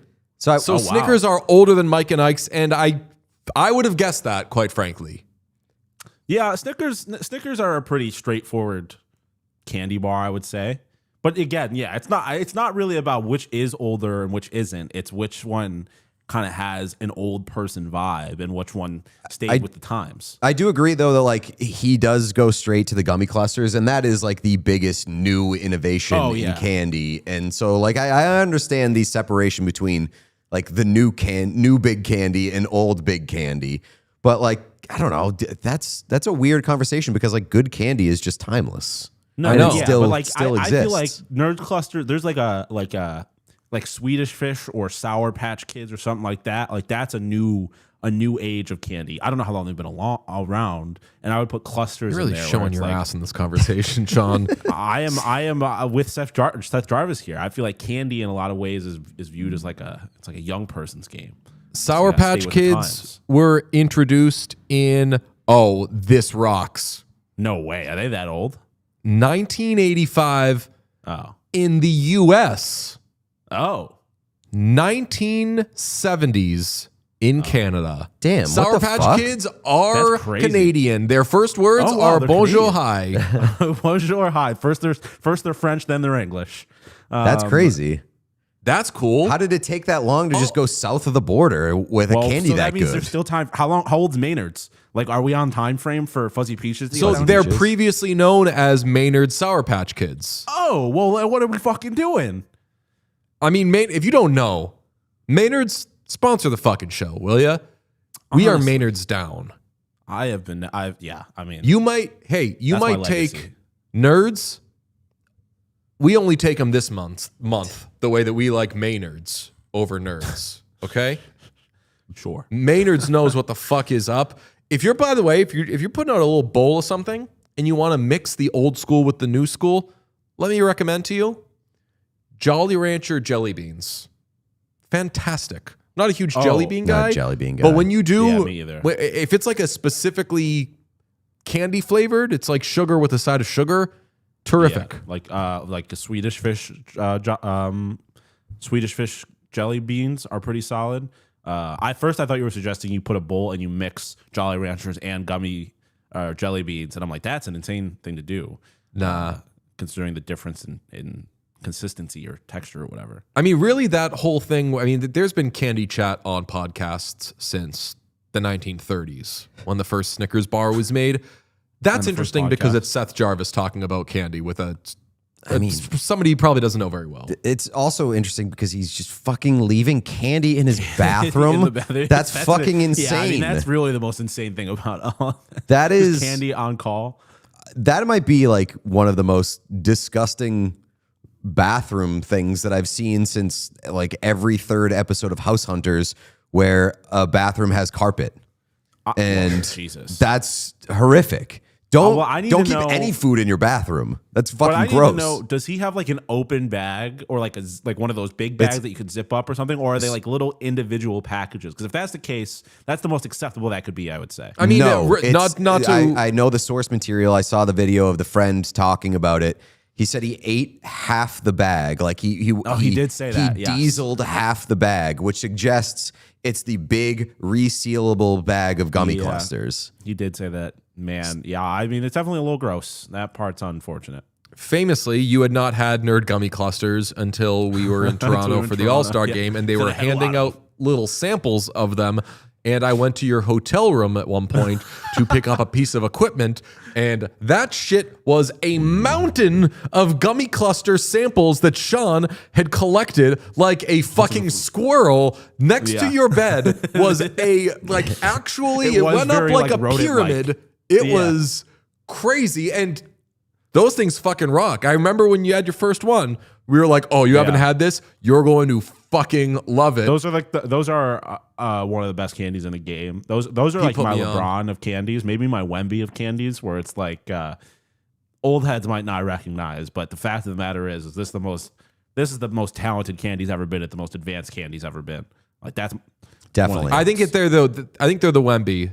Like that's Nerds gummy clusters are like, I imagine when they were made, they were designed in a laboratory for like maximum efficiency and like it is very complete palate. Like AI might have been involved in making them, and that's ethical AI as far as I'm concerned. I saw a tweet a few years ago. Somebody on Twitter tweeted like, "Hey, I just would like to say, I would love to give a blowjob to the person who created Nerds gummy clusters." And the person who invented Nerds gummy clusters responded and was like, "LOL, hi." It was like, this is a beautiful love story if it develops. See, when I think of who invented Nerd gummy clusters, it is a long table. It is lab coats. Yeah. Oh yes. Yeah. No, yeah. It's Willy Wonka. Ooh, something like that. I don't know if you want to give Wonka a blowj. Jesus, I don't like it being called a blowj. Me either. It somehow makes it way worse. Son, you probably. I mean, Wonka's got to be real whimsical while he's making, being on the receiving end. faces and noises. I just feel like someone's gonna turn into something after after the coming. Yeah. There's there's some sort of twist involved. I don't like this. Someone turns into something, and I don't know what it is, but leave Mike TV out of it. Leave all the kids out of it, Deej. Please. I mean, that's what someone should have told Willy Wonka as soon as that movie started. You could do all this weird shit. No kids. He's like, all right, never mind. We're not doing the golden ticket thing. No adult is going to sign up to do this. Invite Seth Jarvis to the Wonka factory. That's what we need. I just want to I want to study Seth Jarvis's living habits and just put together a power rankings of the most disgusting things that he does within his own walls. Chat says the dick tastes like snozberries. What is going on? Jesus Christ. Oh, terrific. Okay. So we've hit on Wemby. Did you see what Jalen Williams said about him yesterday, Sean? No, did you see the fucking three he pulled up on from the logo? That was insane. insane. The game at the end of the In game. What a overtime. fucking In freak. overtime. What a fucking alien that guy is. If you do not, you don't want to Wonka that, Willie. So if you do not know, the Spurs beat the Thunder in Game 1 of the Western Conference Finals last night in, I believe, double overtime. After the game, Jalen Williams of the Thunder was asked how much the physical stature and just like Wemby being there, because he's super tall and he's just the most athletic. He's just incredible, super lengthy, has range, can do it all. Was asked when they have the ball how much Wembanyama being out there affects them. And Jalen Williams responded, a lot. He's like 8 feet. And that was the answer. Good answer. Straight to the point. It was true. The dick tastes like Snosberries, quote, sponsor me, Maynards. A lot of good reaction to the Wonka chat. I caught a little flack on the socials yesterday because I tweeted, I'll be able to do it off the top of my head. I tweeted, are we in a safe space? I don't care about Worlds. Don't think about them. Don't watch them. Don't want to see tweets about them. Until now. Don't want to hear about them. Hellenish is going. Hope everyone is having a blast. I'm going to check them out later. And pretty on the nose. This was the first time, and we talked about this off the show, like you seen a lot of stuff about Worlds, man. Like I'm locked in on the tournaments. NHL, Stanley Cup playoffs, PWHL. Like we got 2 tournaments going on right now. I'm locked in on that, but yeah, I'm seeing more World stuff than usual. And personally speaking, I did not think it through until I got a lot of people being mean as fuck to me yesterday for tweeting that. And I was like, oh, Macklin Celebrini is playing in Worlds.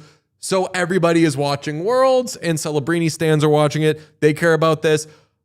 I would not have tweeted that if I had considered that this was a Celebrini thing.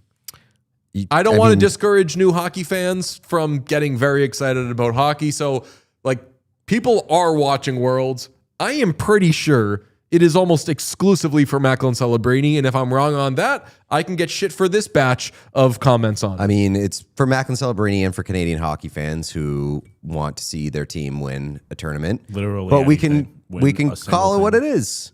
Like it's a pretty meaningless tournament relative to everything else going on right now. Alex Steves is playing for the United States of America. I was going to say that just won at the Olympics in every hockey competition. We don't have to care about Worlds. You don't have to care about Worlds. I've never cared about Worlds. If you are watching Worlds for Macklin Celebrini and maybe you're new to hockey, don't expect anybody else to give a fuck about Worlds. Have a great time. Enjoy watching Macklin Celebrini. We don't care about Worlds. We're not going to care about Worlds. Someone commented a Taylor Swift fan account quote tweeted my thing with, that's because you're American. Americans only like tournaments once they've won. And I was like, respectfully, you think you cooked. You did not. The United States lost a lot of tournaments, and I've never cared about Worlds. Yeah. Like, I could not tell you. I know that Czechia won Worlds one time because David Pastrnak won, and I was super happy for him. And that Prague went nuts for like 2 weeks straight. That was electric. That was the cool. most I've ever cared about Worlds, and it was after the tournament ended. But like I ran into, we were at a thing and Adam Fantilli was there last year. And I was like, oh, you played in Worlds, right? And he was like, yeah. I was like, how was it? And he was like, awesome. Got to play with so many guys I don't get to play with before. And like, that's cool. Like the stories that come out of Worlds are more interesting than Worlds itself. But that was like a 30-second conversation, and I'm a chatty guy. But like when Celebrini went over and like Bedard didn't go, and there was a lot of talk about like Celebrini learning to play with Crosby and whatever, like. And like when Johnny Gaudreau was over there and met Cole Caulfield and they played together and how their relationship budded, like that is cool stuff and that's fun. And I like hearing how like the relationships develop over there. I don't give a fuck about that tournament. That tournament is like fully dependent on who is and isn't playing in the Stanley Cup playoffs. So it's not a real tournament in my eyes. I'm glad that some people are enjoying it. I will say that I think last year was a particular circumstance. Like for Team USA, there was a little bit of like an Olympic tryout kind of thing to it. Like Tage and Keller were there, and like Swayman won something, I guess. But like I guess leading up to an Olympics, it might be a little interesting. I was going to say, have you looked at compared the top lines of these two teams? No. No. Don't care about Worlds, Sean. Well, fair. But I guess to that point, that it not being Canada's first line is Crosby, Celebrini, and Dylan Cousins. The U.S.'s first line is Alex Steves, Tommy Novak, and Ryan Leonard. No excuses. Get it done. No excuses. Get it done. Just say, not only is this just kind of a meaningless tournament, but this year in particular, it seems like these two nations are approaching it a little differently. I did see the clip of the British. Yes, we know that Macklin Celebrini is captain. We know that, but we don't care. I also saw why would stuff that matter? while finding out that people were mad at about the saying I didn't care about Worlds. I also got like low-key dragged and called some bad things for our reaction to the Hart finalists when you said you would have maybe had Celebrini won, and I said, I wouldn't have. I would give it to the guys who had the best season, and I should have elaborated that I want to treat Macklin Celebrini like what he is, which is a fucking elite player who is like currently a top 5 player in the NHL at the age of 19, which is fucking mind-blowing insane. I don't want to treat him like a fucking puppy and give him treats because I'm just happy he exists.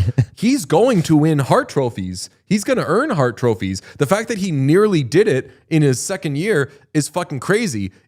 But if he was just given the Hart trophy, then there would be conversation about like, oh, well, there's just all this Macklin Celebrini fandom. It's just like a Swiftie thing. He just gets awards whether he's earned them or not. Like, I think this is good for Macklin Celebrini. When he wins Hart, maybe next year, it's going to be because he fucking dominated the whole ass league in a way that was above everybody else. So his time's fucking coming. It's way closer than it should be for any player because he's doing unheard of things. But yeah, that was met with like, I think I'm out on DJ now. I mean, I still think there's a valid case for Macklin Celebrini's legitimate Hart candidacy this year, but we've moved past that point. I will say I'm a little interested in stuff that's happening at Worlds because this video came out yesterday. Sean, you got the video from yesterday? Yeah. What's your name? Spin around. Spin around. What's your name? Yeah. Sidney Crosby. He is. Oh yeah, spin around. Spin around. Spin it again. Do you want to wear it also? Do you want to wear it? No, I want you to wear it. I want you to wear it. I mean, was that Jeremy Lozon? No, that was Dickie. I'm saying that, yeah, but doesn't he look like Jeremy Lozon? I guess I don't super know what. First Jeremy time I Lozon saw that looks video, like. I was like, "What's Jeremy Lozon doing over there?" No, it's Dickinson and friend of the Celebrini, show. and I don't know if they're enjoying the post-victory moment or something, but like whatever's happening in that video is fucking hilarious. The Sidney Crosby, they're like, "Do you want to wear that jersey?" Him laughing and be like, No, I don't. I don't. I feel Celebrini is sneaky, like on just like side quests all the time. Yes, like he just pops up places, and he like, I don't know. I hope Celebrini stands don't take this wrong. He doesn't seem like particularly like the most interesting person by himself. But he just like ends up in these very fascinating situations. Like his relationship with Will Smith or whatever is very interesting. But like he doesn't seem like his personality is necessarily what's making the things he ends up or the situations he ends up in interesting. He just ends up in like inherently interesting situations. He seems cool despite being a Morgan Wallen fan. That's very interesting to me. There you go. That's a fascinating guy, and he's a top 5 player in the NHL. Probably the most interesting person I could ever think of. Clearly took a note from Judy Jupiter in that video. Yes. Do a spin. Yeah. That's an Olympic athlete. And famously it wasn't. No. Check out our mentions. This is the Olympics. Fair. That's fair. Yeah, I mean, have fun, Macklin Celebrini. Also, and have fun people watching just Worlds. going out on the street and like wearing Sidney Crosby's jersey, like a bunch of kids showing up to Worlds and just being like, shit, that's Sidney Crosby. When they all play in the NHL is so funny to me. That You know what? I might be in on Worlds. Yeah. I'm kind of getting sold. Just anything involving Sam Dickinson, I'm in on. Yeah, pretty much. That kid rocks. Let's hit. It was a tough night for hockey in Montreal last night because the Charge have forced a Game 4. Rebecca Leslie with the game winner. You got it? Less than a minute left. Now it's Wozniewicz, squeezed off, still in play. Wozniewicz to the backhand, off the post, baby. Another look, they score! 54 seconds to go! The hometown kid, Rebecca Leslie, with the go-ahead goal for the Charge.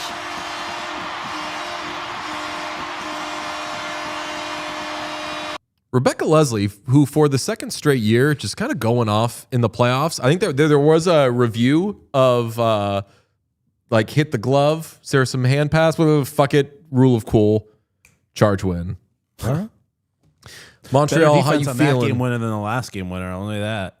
What's that? I said better defense on that game winner than there was on Montreal's second game winner in game 2. Because again, that was the worst defense I've ever seen in my entire life. That fucking crowd, though, like those don't seem like. That's the thing that I think amazes me the most about PWHL fans is they don't. They seem like they've been doing this shit.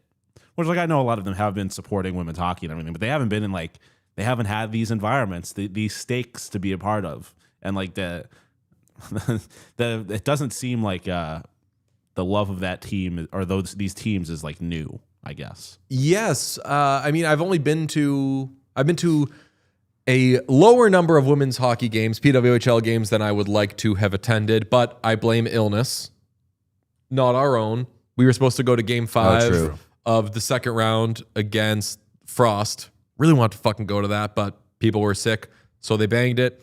But as we said after the Victoire Fleet game at the Garden, the energy is a combination of big game and concert, where the album's out, they're on top of the charts right now. Everyone knows all the words to the song. That's something that in my limited PWHL in-person experience, that league has that the NHL doesn't.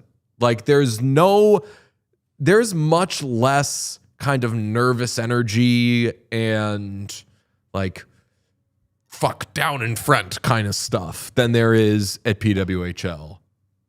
Well, I also think that like when we've gone to like the Garden and stuff, like I feel like specifically with the Garden experience, there's an element of pressure on the crowd to prove that like this is an atmosphere that like these teams belong in buildings this big, and that like the support will be there if given the opportunity. So like that element to me is very cool because the fans are kind of showing up with like a chip on their shoulder in some regard. Yeah, Rebecca Leslie, Boston University's own Rebecca Leslie, last season in 27 games for the Charge, 1 goal.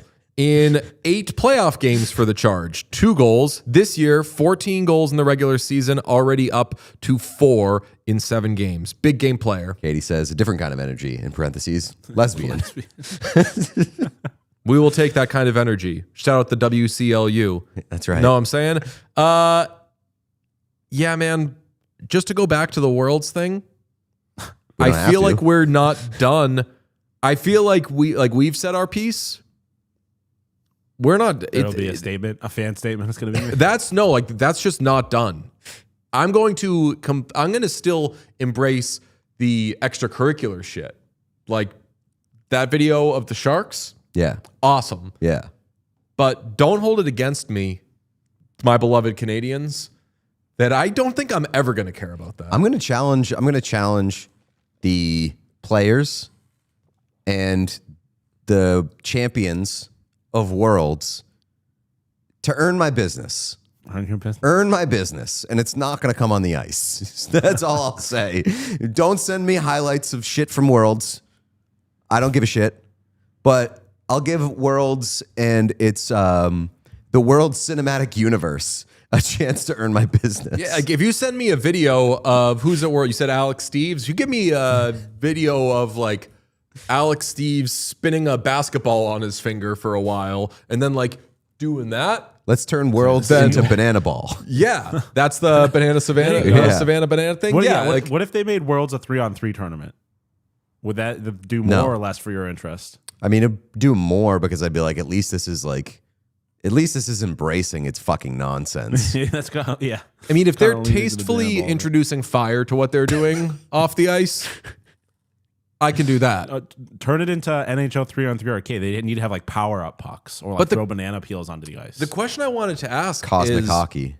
Yeah. And I know that we try to keep an eye on all the games during the regular season where there's a lot going on, but how are you following 3 tournaments at the same time? 3 tournaments at the same time is crazy to me. Weird times. Yeah, like Worlds is like now because we have people in the chat being like USA getting their ass kicked, and I'm like, cool.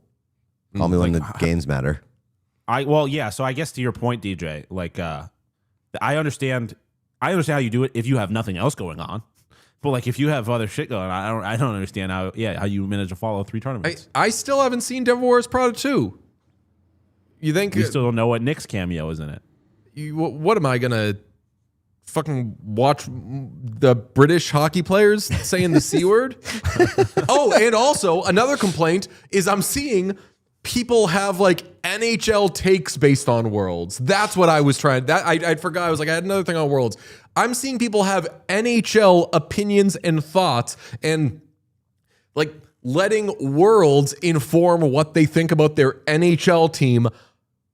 Cut the fucking shit, okay? I saw a lot, and by a lot, like multiple tweets about look at how USA in Worlds is using Isaac Howard on the power play against Great Britain. The Oilers need to start benching Nuge and play Isaac Howard more. God love you. Fucking stop. I will wrap this up by saying, if you're outside of North America, then like Worlds, go for it. Because like that's in your time zone or closer to your time zone. If time zone makes it easy for you to enjoy Worlds, go for it. I saw someone said British people using the C word, crisps. That's what they call French fries or chips. No, chips are French fries. What are chips are crisps? What? Yes. Chips are potato crisps. chips in America are crisps in the UK. Fries in America are chips in the UK. Nice. Is Freddy Tiffles? I saw people saying Freddy Tiffles is playing this. That could hurt my business. Masha says Worlds is fun. It's not that big a deal. That's like what we're trying to say, is it not? Exactly. Yeah, people are telling us that it's a big deal and that we should be covering it on the show. Yeah, if you wanna watch it and just like vibe out, enjoy watching hockey, there's nothing wrong with that. Yeah, I don't think that's the point. I don't think I'm going to watch it. No slate today, which means actually, wait. Can we didn't. What? We didn't mention PWHL San Jose. Yep. Right. Official. Wanted to make sure it got brought up just because they have the best colors in the league. Oh, yes. It's very Oilers forward. I was going to say Syracuse forward, trying to not be biased. It gives me more like a Tennessee Lady Volunteers vibe. And I'll say Lady Volunteers because they're one of the only, I want to say 2 programs in the country whose official name for their women's basketball team is Lady Blank. Otherwise, don't just ladyfy. One of my biggest pet peeves is ladyfying mascot names just because it's a women's team, like being like I don't know, the Michigan Lady Wolverines. That's not the a Lady thing. Minutemen. They're also the Wolverine. I don't know how the Minutemen work. Do they do Minutewomen? I don't think so. Because Syracuse used to be the Orange Men. Famously now it's just women. The color orange. Now it's just the color orange. Don't ask how we got there. Definitely not problematic. Don't look it up. But yeah, I just...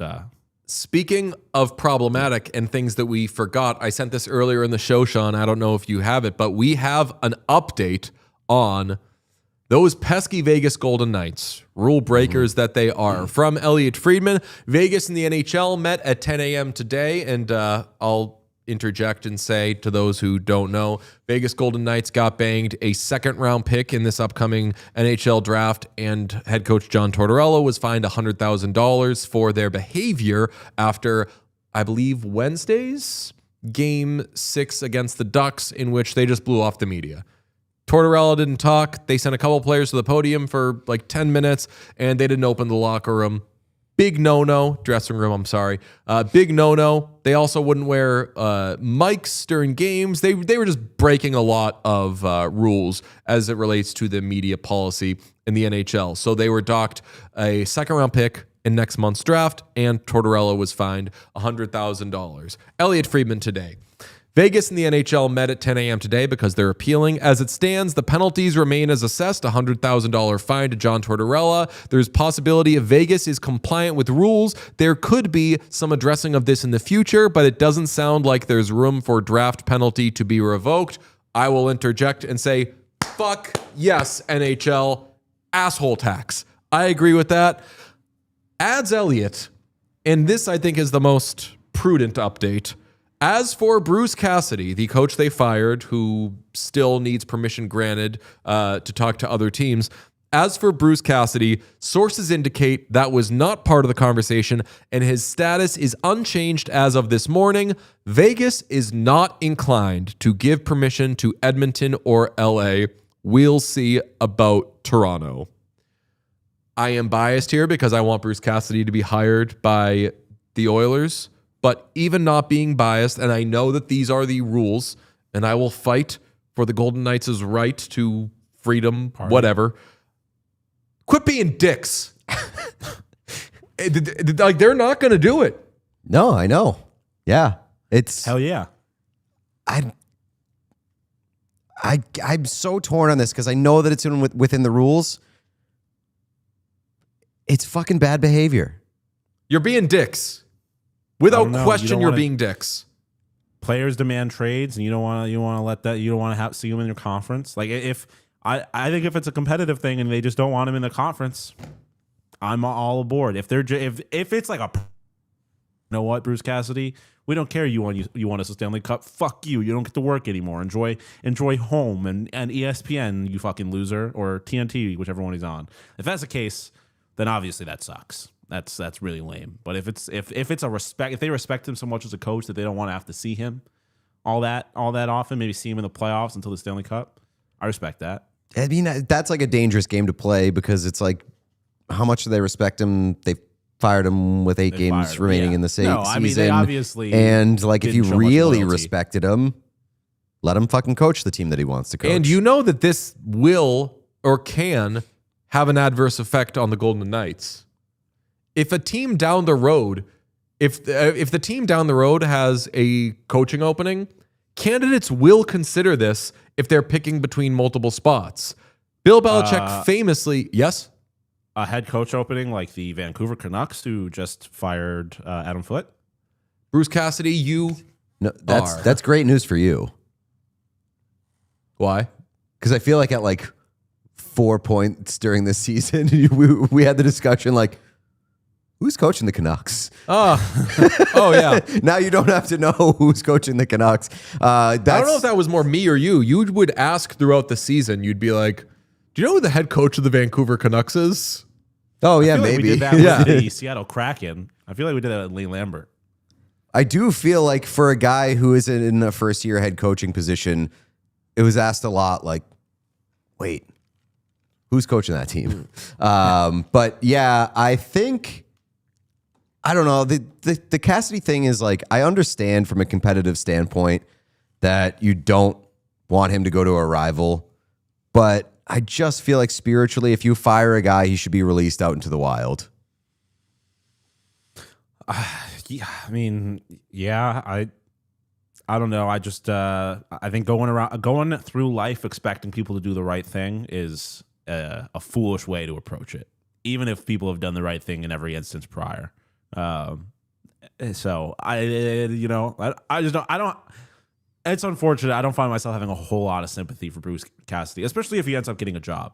Which, by the way, I want to say there was a handful of Sabres fans last night being like, "Thank you for your service, Lindy Ruff. Stand by, stand down." Which I was a little surprised by. But so maybe Bruce Cassidy to the Buffalo Sabres, I guess is what I'm getting at. NHL Rumor Report tweeted yesterday from Frank Saravalli, with Manny Malhotra, if the Leafs want to push for that, then it's going to force Vancouver to make a decision. Are we willing to let this guy walk with the door, or are we going to fire Adam Foote now? So that was from May 14th. If that's the case, maybe that's where the Canucks are going.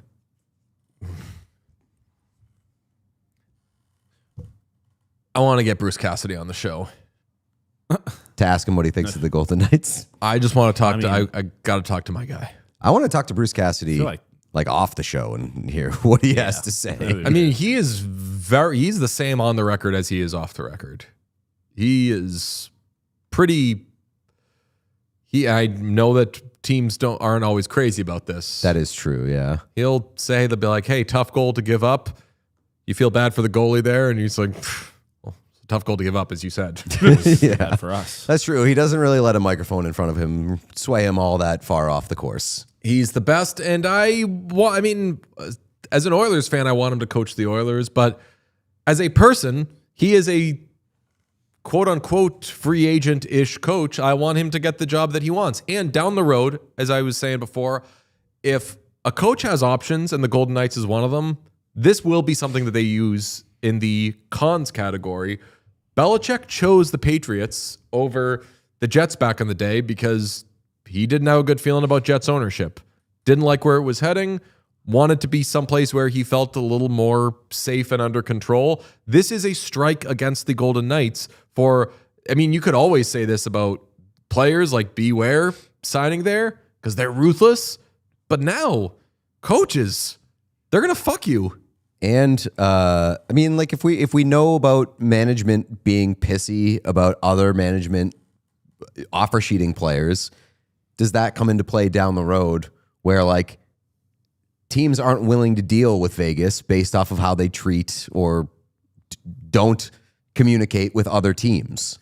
Yeah, but the teams they're doing it with are divisional opponents. And how often are you making trades in your division, especially major trades that something like this would influence? I mean, the Bruins traded Phil Kessel to the Maple Leafs. The package was there. They said, have our best young player. Let's do this deal. Okay, yeah, I'm not saying it's never happened. I'm just saying, how often does it happen? I'm just thinking teams usually play ball with this kind of stuff I would guess in hopes that it will open doors down the road. I think that Vegas is potentially slamming doors right now. Well, I'll say this part too, I guess. Do you think this is a surprise to the other front offices in the NHL? Probably.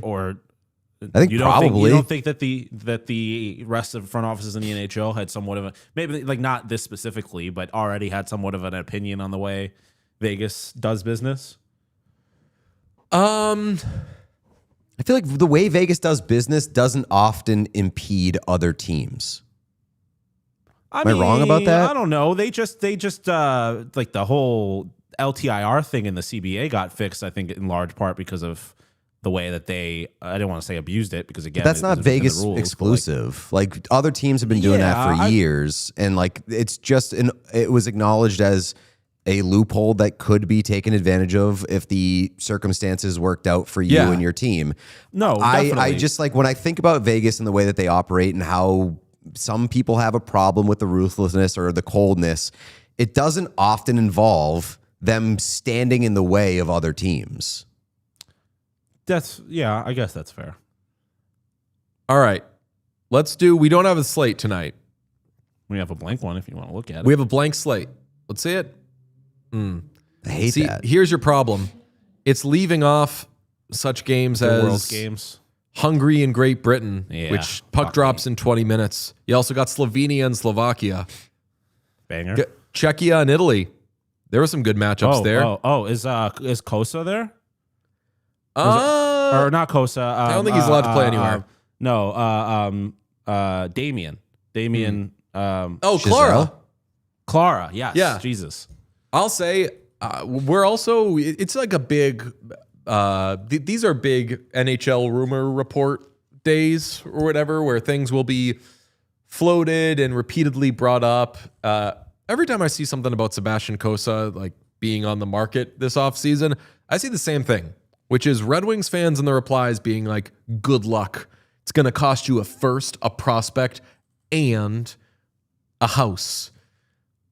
If and when Sebastian Cossa is traded, I think Red Wings fans are going to be in for a rude awakening as to what the price for that player is. Perhaps. That's all I'm saying. I think Red Wings fans are constantly on edge at this point, so it doesn't take a lot to push them over. Don't let the return for Sebastian Cossa be the worst part of your offseason. Actually, let it be the worst part of your offseason, and then have a good offseason otherwise. But stocks are not super high on that player, and he's out of options. So we'll see what happens there. Anyway, I do want to give you a little sports interaction tip. It's brought to you by Sports Interaction, Sportsbook and Casino. Every game is your game, and you bet with Sports Interaction. Bet the action on every period, every shift, every shot with Canada's homegrown sportsbook. Sports Interaction, Ontario, only 18 plus. Please play responsibly. I know what you're thinking. No game today. What are you going to do? You know what? Probably Western Conference Final. Probably give something for the Western Conference Final. A little Avalanche, a little VGK. Wrong. I'm withholding permission for us to talk about that series. I'm going to give you, let's take a look at tomorrow. We've got USA and Germany. USA and Germany at Worlds. That's 2:20 p.m. Eastern. We got some Freddie Tiffles. Let me see. Anytime goal scorer. Do we have? Isaac Howard is. Do we have Tiffles in here? I'm seeing Lucas Reichel. Freddie Tiffles. Yep. Freddie Tiffles.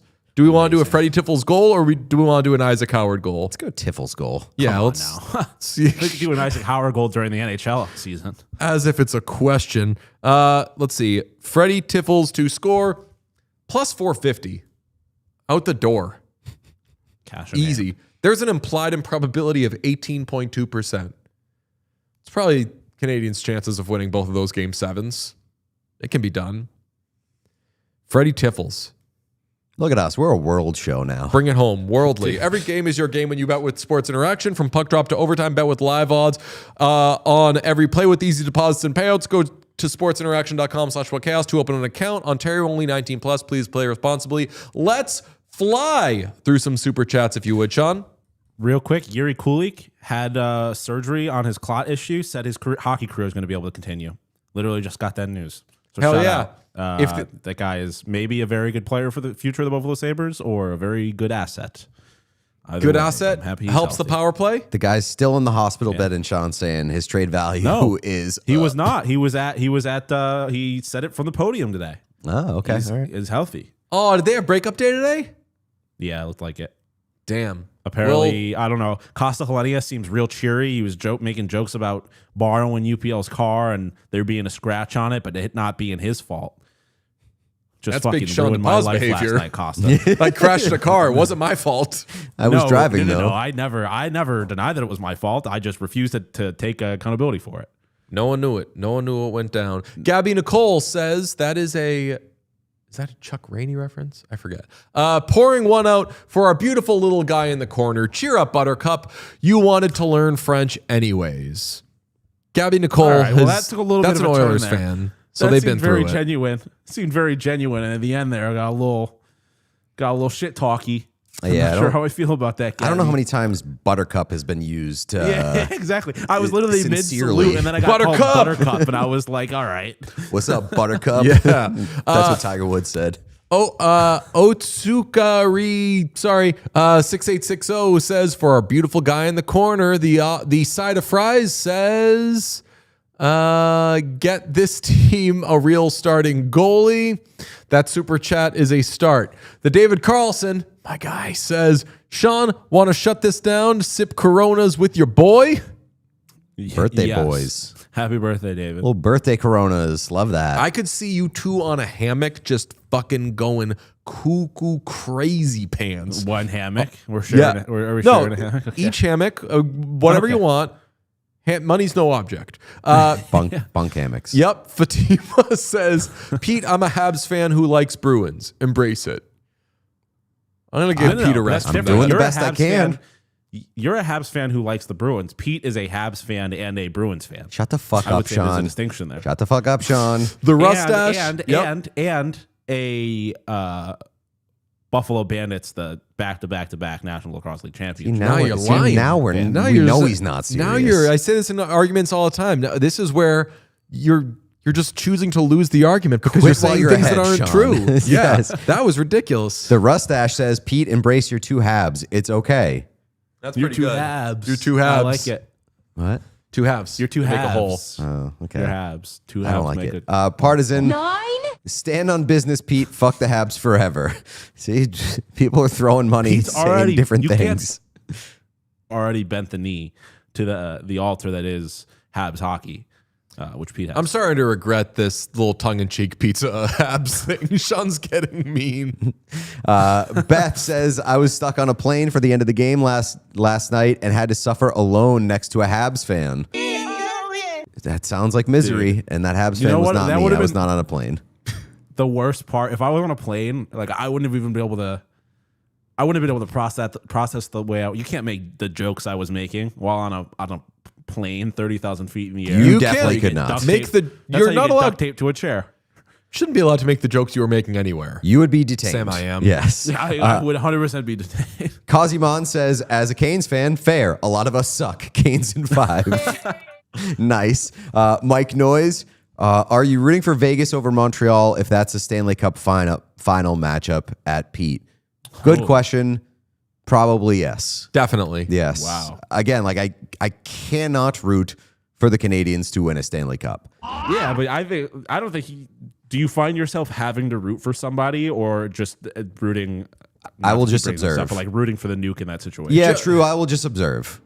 I will just be somebody has to win. I will be a dead inside sports writer from like the 1980s. Just like, I don't root for, I'm unbiased. I'm a journalist. I will become a journalist if that is that is my commitment. I will become a journalist. Big suit. Yes, I will wear a gigantic suit. I will only tweet facts and I will live tweet the games and be like, this person scored. Yep. The shots are this to this. I will have no editorializing at all during the Stanley Cup final if it is Vegas versus Montreal. Wait, you have people to do this. Be real confused. You have to do this. Some beat people do this, and I think it's horrible behavior.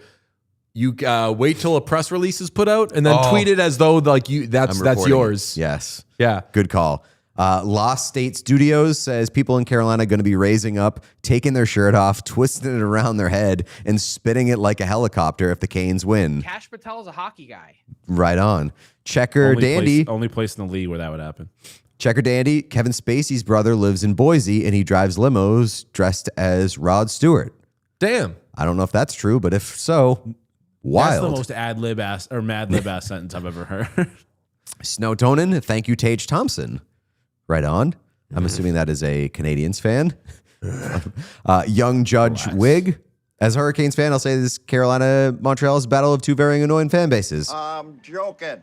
The shadier twin. If we could have both let Montreal and Buffalo through and kicked both Vegas and Anaheim, everyone would have been happier. But Sean, you should be proud of the Sabres. The future is bright. Yeah, people keep saying that, man. People keep telling me I should be happy. K-Mac in DC watched this game live this morning at like 3-4 a.m. So glad when it ended we could go back to bed. LOL. Nice. Kazimon, oh no, you'll just have to come to rally. We'll see. Snowtonin, Alex Newhook, ethical goal scorer. Yes, I know what that's in reference to. He scores on goalies. Mm-hmm. Somebody else. I do love ethical blank. Yeah. JS Grizzy, the season was a dream run. Getting back into hockey with HR becoming a whatnot, meeting you guys, Sabres being great again, but now it's just over. It's not over. It's see you later. Is JS Grizzy? That might be our guy from Rec Room in Buffalo. I would imagine so, yeah. Yeah. Barthez Battalion. Oh, yeah, you meeting. Yep, there you go. Yep. Miss you, buddy. Had UPL won it, it would have been UPL. Yep. Nice. That's pretty good. Ambassador Degrees. I would argue he's UPL now because he kind of sold us for the Canadiens. Ah. Okay. Ambassador I don't really Degrees blame him all that much, but saw some people saying staying at the hotel was pointless, but famously, you get points when you stay at a hotel. That's true. They should have gotten 2 points. Yeah, they got the loser's point. It was a Marriott point. Yep. Matt Certified Jock. That's new username. Pretty good. The episode's half over, Sean. Hang in there. That had to have been said said. that an hour and a half ago. Yeah. Snowtonin, Alex Tuck to the Guangdong Tigers. Miso Soup says, fact, the city of Montreal registered a 0.5 earthquake solely from cheers yesterday after the Game 7 game-winning goal. Cool earthquake. Where's the rest of it? Yeah, that's a bitch-ass earthquake. Yeah. Crispiana, I need an analysis of how Jakob Dobej manages to be pretty good despite the fact that every time I look, he's doing tummy time like a toddler. Is a tummy time goalie. Big time tummy time goalie. Also, can I piss some people off and say I was not as outraged with the lack of goaltender interference call yesterday? I mean, he got ran over. He did get run. He got ran over. He sold it, and I think that was. I think that was the officials being like, "We're just done with this." Yeah, strange I mean, time it definitely to do should have it. been a penalty, but my God, he loved a flop on the deck. I can drop on the believe deck that- and flop like a fish. I can believe the flopping pissed off the officials to the point where they were like, you know what? Just like we're just going to let you get run one time. Especially because at points during the series, like they had conversations with Jakob Dobej and they were like, we will protect you. And I thought that was Lion in the first round. Well, they did. You had They said probably did to Lion both. earlier this round. Yeah, no, it was We were in Lion. Yeah, it was Montreal. Lion earlier this round. Okay. It was Lion game. Yeah. Game 3. Tangus G. Tough seeing Sean so sad on mine and David Carlson's P-Day. Happy birthday, Tangus. Happy birthday, Sean. Happy birthday, David Carlson. Jennifer Scott says, please buy Sean a beer on me. Pour a little out for UPL. Love you, cuties. Nathan McKinnon Shark candidacy. Busy day yesterday. My birthday and my university commencement ceremony, but I caught the game with a Guinness after. Thanks for a great year, cuties. Happy belated birthday, Nathan McKinnon Shark candidacy. Happy birthday. The side of fries, still more points hurt than Tuck. That's true. Everybody had more points than Tuck. Yeah. Charlotte Adams, consider this Game 3 watch party in Raleigh because it's the only one I can make it to. Once again, we'll see. Luxury trash, Entourage, but it's Seth Jarvis. Oh, I need to note. Remake Entourage, yeah. Doug Allen, so good last night. Murdered the anthem. That was such a fucking good anthem. And if they had won that game, we would have been able to go through the cool lore of last night because having Boomer was really cool. Doug Allen was fucking amazing. Rob Ray taking off his shirt to reveal the exact same shirt and then having the worst drum bang possible. The worst drum bang in NHL history. So good. Both Love that rushing guy. and dragging. That was my one of my big takeaways after the game last night. I think every single drum banger should be next season should be a patient from Buffalo Children's Hospital. Can't have any more athletes. No more of like these famous adults. It's got to be just so you can blame the kids. I mean, I don't want any sick children. Yeah, William Fichtner, fine, whatever. If you want to put him in the same group as sick children, I'm not going to, but that's your prerogative. I just want like there are no drawbacks to. Well, I mean, hold on, children are no sick. drawbacks to sick children. Yeah, them being sick is a drawback. There's nothing negative you could say about giving sick children that opportunity. They can't be worse. They can't be worse than Rob Ray. No, that's what I'm saying. Like, I think they'd probably be better at actually doing the drum. And also, what are you going to blame the Sabres losing 5-1 at home on the sick children? No, the team's going to have to take some fucking accountability. I don't think anybody's blaming Rob Ray. I was endeared by how shitty his drum bang was. I've never seen someone so bad at something. Who was the last one? Because that person also sucked. It was a very timid drum Pominville? bang. Jason Pominville sucked. No energy behind it. At least Rob Ray had a little bit of flair before his shitty drum bang. Pominville, you're done. Who do we got here? What do we got? Cameron Schott. Where are my fellow black licorice lovers at? Somewhere else. Yeah. Respect to you. It's not my thing. Black licorice lovers or black licorice lovers? Got to ask the question. When I saw Robbie Hoffman the other night, she was talking about moving in when she moved in with her wife.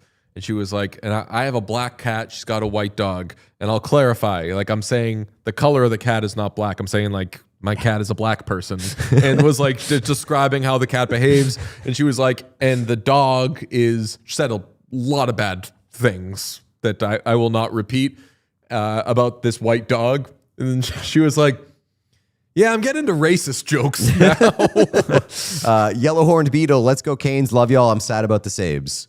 Luxury trash. Karma super chat because Nick's B-ball. Good karma super chat because Nick's B-ball is back tonight, baby. Adam Morisuti. DJ, we don't have CVS in Canada. We have Shoppers Drug Mart. Love you guys. Sorry about the Sabs, Sean, but go Habs. Go Team Canada at Worlds. Sid Goat. So Seth Jarvis's mundane friends have to commute to a CVS in another country? I guess. Those are interesting friends. Barthez Battalion, Colin Graff being left off U.S. roster was wild. Totally. I like this. No, that should be a bit, is getting really upset about world snubs. Yes, yeah. Barthez Battalion, Celebrini following Jumbo's lead and finding his wife in Switzerland. Stacey Faye writes, do you think Seth Jarvis is going to fill the cup with nerds clusters? I don't hate that. I don't hate that at all. Mimi K, side note, does Pete have good handwriting? Wonder if it's what I'd picture every time I see his little moleskin notebook. No offense to Pete. He has very good handwriting. Very good handwriting. Nikki Weens, I saw a Connecticut Wales game in a podunk arena. Yep. Played to 8 people in 2017. I used to pray for times like these. PWHL down for real. Means kind of like crumb bummy. Okay, Valeria Medina, thanks for making watching hockey so much fun. You're welcome. Thank you for watching us. Jude, as someone who is new to hockey and who is watching Worlds because of Celebrini, I say to the fans, just enjoy Sid and Mac playing together. Worlds are low-key a Mickey Mouse tournament. Thank you, Jude. Gabby Nicole, Disney stuff. Can we do a collective F VGK trash team? Maui Bum 5. Chat obliged, by the way. Yes, I did see that. Maui Bum 5, what Gabby Nicole said. Aaliyah Emily, for Sean's sympathy, sweet treat fun. Thanks for keeping me entertained during my migraine day. Oh, no. Gabby Nicole, Buttercup endearing. Thank you, Gabby. Rat Met God, working as an audio engineer for the Portland and WNBA team. Mixed my first game last night. Love working in women's sports. Go Fire. That is very cool. Yeah. The David Carlson, boys meet at Catalina Island. Chaboys headed there for the holiday weekend. I have the bunk hammocks and Corona ready. Happy birthday, Sean. Motherfucker's always on vacation. I know. Dua Lipa ass. Gabby Nicole, is Pete mispronouncing Raleigh? A good time to let you know it's Gabby like Bobby. It's Gobby? Gobby? Shout out Gobby. Say it, Pete. How are you pronouncing it? Raleigh? Is it Raleigh? It's not Raleigh. It's Raleigh. I'm not confident enough. I think I've always said Raleigh or Raleigh. I've never said Raleigh. No one says it's not Raleigh. I've made that mistake before and been corrected by a lot of North Carolinians. It's definitely Raleigh. I don't know if you were pronouncing it differently earlier. Whatever. I It's mispronounced. pronounced raw. Emphasis on raw. Raleigh. It's Gobby. No. Gobby. Raleigh. Raleigh. It's Gobby. Gobby. Okay, got it. Raleigh. All right, we got to go. I got to do some CBS stuff. But thank you to everybody who tuned in. Sean, I apologize for your loss, but also fuck you for weaving this narrative that is harmful to me and my brand. Look, he can't win gracefully. I didn't win. Oh, buddy, you won. His job's not done. Job's not done. That's right. Job finish. Job's not. I wanted to edit that video so bad last night and tweet it where he's like, job finished, job's finished, end sentence, end video.